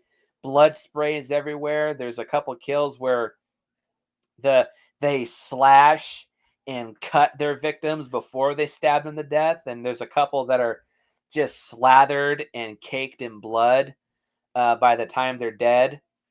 And when Sam dons her dad's costume and stabs the living shit out of the third Ghostface killer, she's like stabbing him all up his arms and his shoulders, his neck, and his torso. And that was kind of a funny trope or not trope, but that was a gag in Scream 5, where right before she kills Jack Quaid, she says, "Don't fuck with the daughter of a serial killer," and literally stabs him 22 times before he's killed. Which she actually gets wrong. In this movie, she says to her therapist, "Oh, I stabbed him 23 times, but yada yada yada." Actually, no, it was 22. I counted.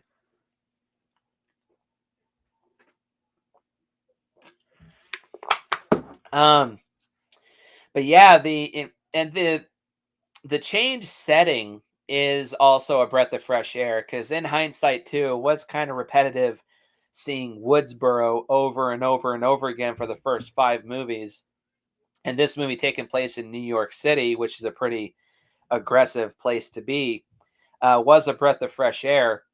And the increased violence made this movie more intense and just more entertaining.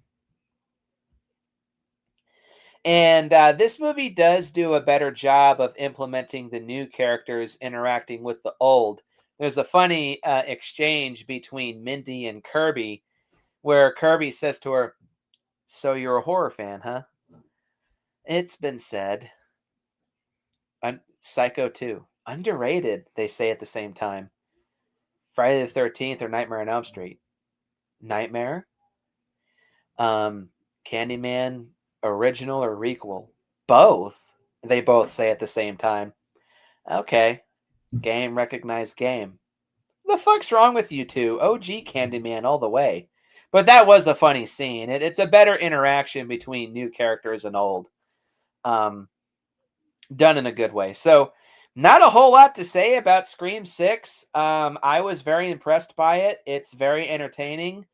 Um, it's a huge improvement over Scream 5. And if they were to continue to get better with newer installments, I do think Radio Silence and the new characters could have gotten better in a third film. However, this does not seem like it's going to be. So, early last year, Melissa Barrera was booted out. Or no, so I think Radio Silence were booted out as Scream 7's directors, and Kevin Williamson has now been hired on to direct Scream 7, which that I do approve of.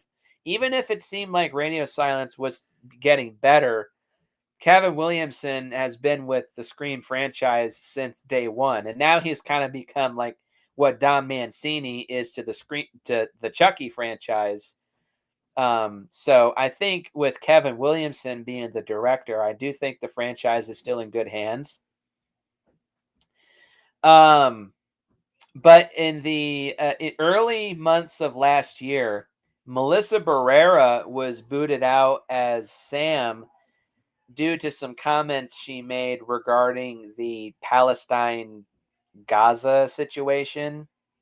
And so she will not be returning. And then not long after that, Jenna Ortega dropped out as Tara due to scheduling conflicts with Wednesday, which I do prefer. She does a good job as Wednesday. Also, Christopher Landon was, after Radio Silence was booted out, Christopher Landon briefly was going to be directing Scream 7. But once Melissa was booted out due to her comments, Chris Landon, I think, just jumped ship and said, "Nah, I want nothing to do with this BS." Probably for the better. So Scream 7, like I said, is scheduled to be released in February of 2026.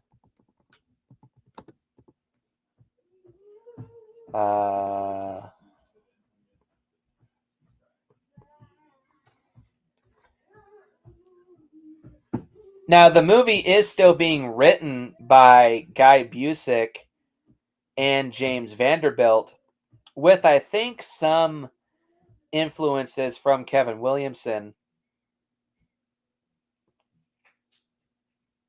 But yeah, Scream 7 is scheduled to be released February 27th, 2026. And Neve Campbell has confirmed she will be returning to the franchise after Scream 6. And Courtney Cox is scheduled to come back, as well as Mason Gooding and Jasmine Savoy Brown as Mindy and Chad. And I guess Isabel May will be in this movie's cast. Joel McHale will be Sydney's husband. And David Arquette will actually be coming back as Dewey for Scream 7. So that leads me to have one of three theories regarding Scream 7, regarding Dewey. Either Scream 7 will ignore the events of Scream 5 and 6, but with the returning Mindy and Chad, I think that's pretty unlikely. Two, it's going to reveal that Dewey actually didn't die in Scream 5. He was just in a coma for however long he has been by the time Scream 7 comes out. Or three, they're going to bring David Arquette back to make some flashback sequences, like showing why he and Gail divorced in between the events of Scream 4 and 5. Hopefully they do actually resurrect him, because with Radio Silence getting booted out and Melissa Barrera getting booted out, it kind of feels like Paramount saw what these people were doing to the franchise, and they were just thinking, nah, you guys gotta go. So it's being done as essentially damage control, which honestly, I'm not opposed to. So, damn, that'll do it for my retrospective on the Scream franchise. Pardon all the stuttering, pardon all the interruptions, pardon all the background noise. This is a new series, so I got some kinks to work out. Post your comments down below. Let me know what you think. Hit the like button, hit the subscribe button, and share this video with your friends. Thank you to King Matthew III for joining me for most of this. Thank you to StarMaster996 for joining me. And go out, watch some scary movies. Happy Halloween. And I will see you guys in the next video with the return of an old friend. And I will see you guys in the next video.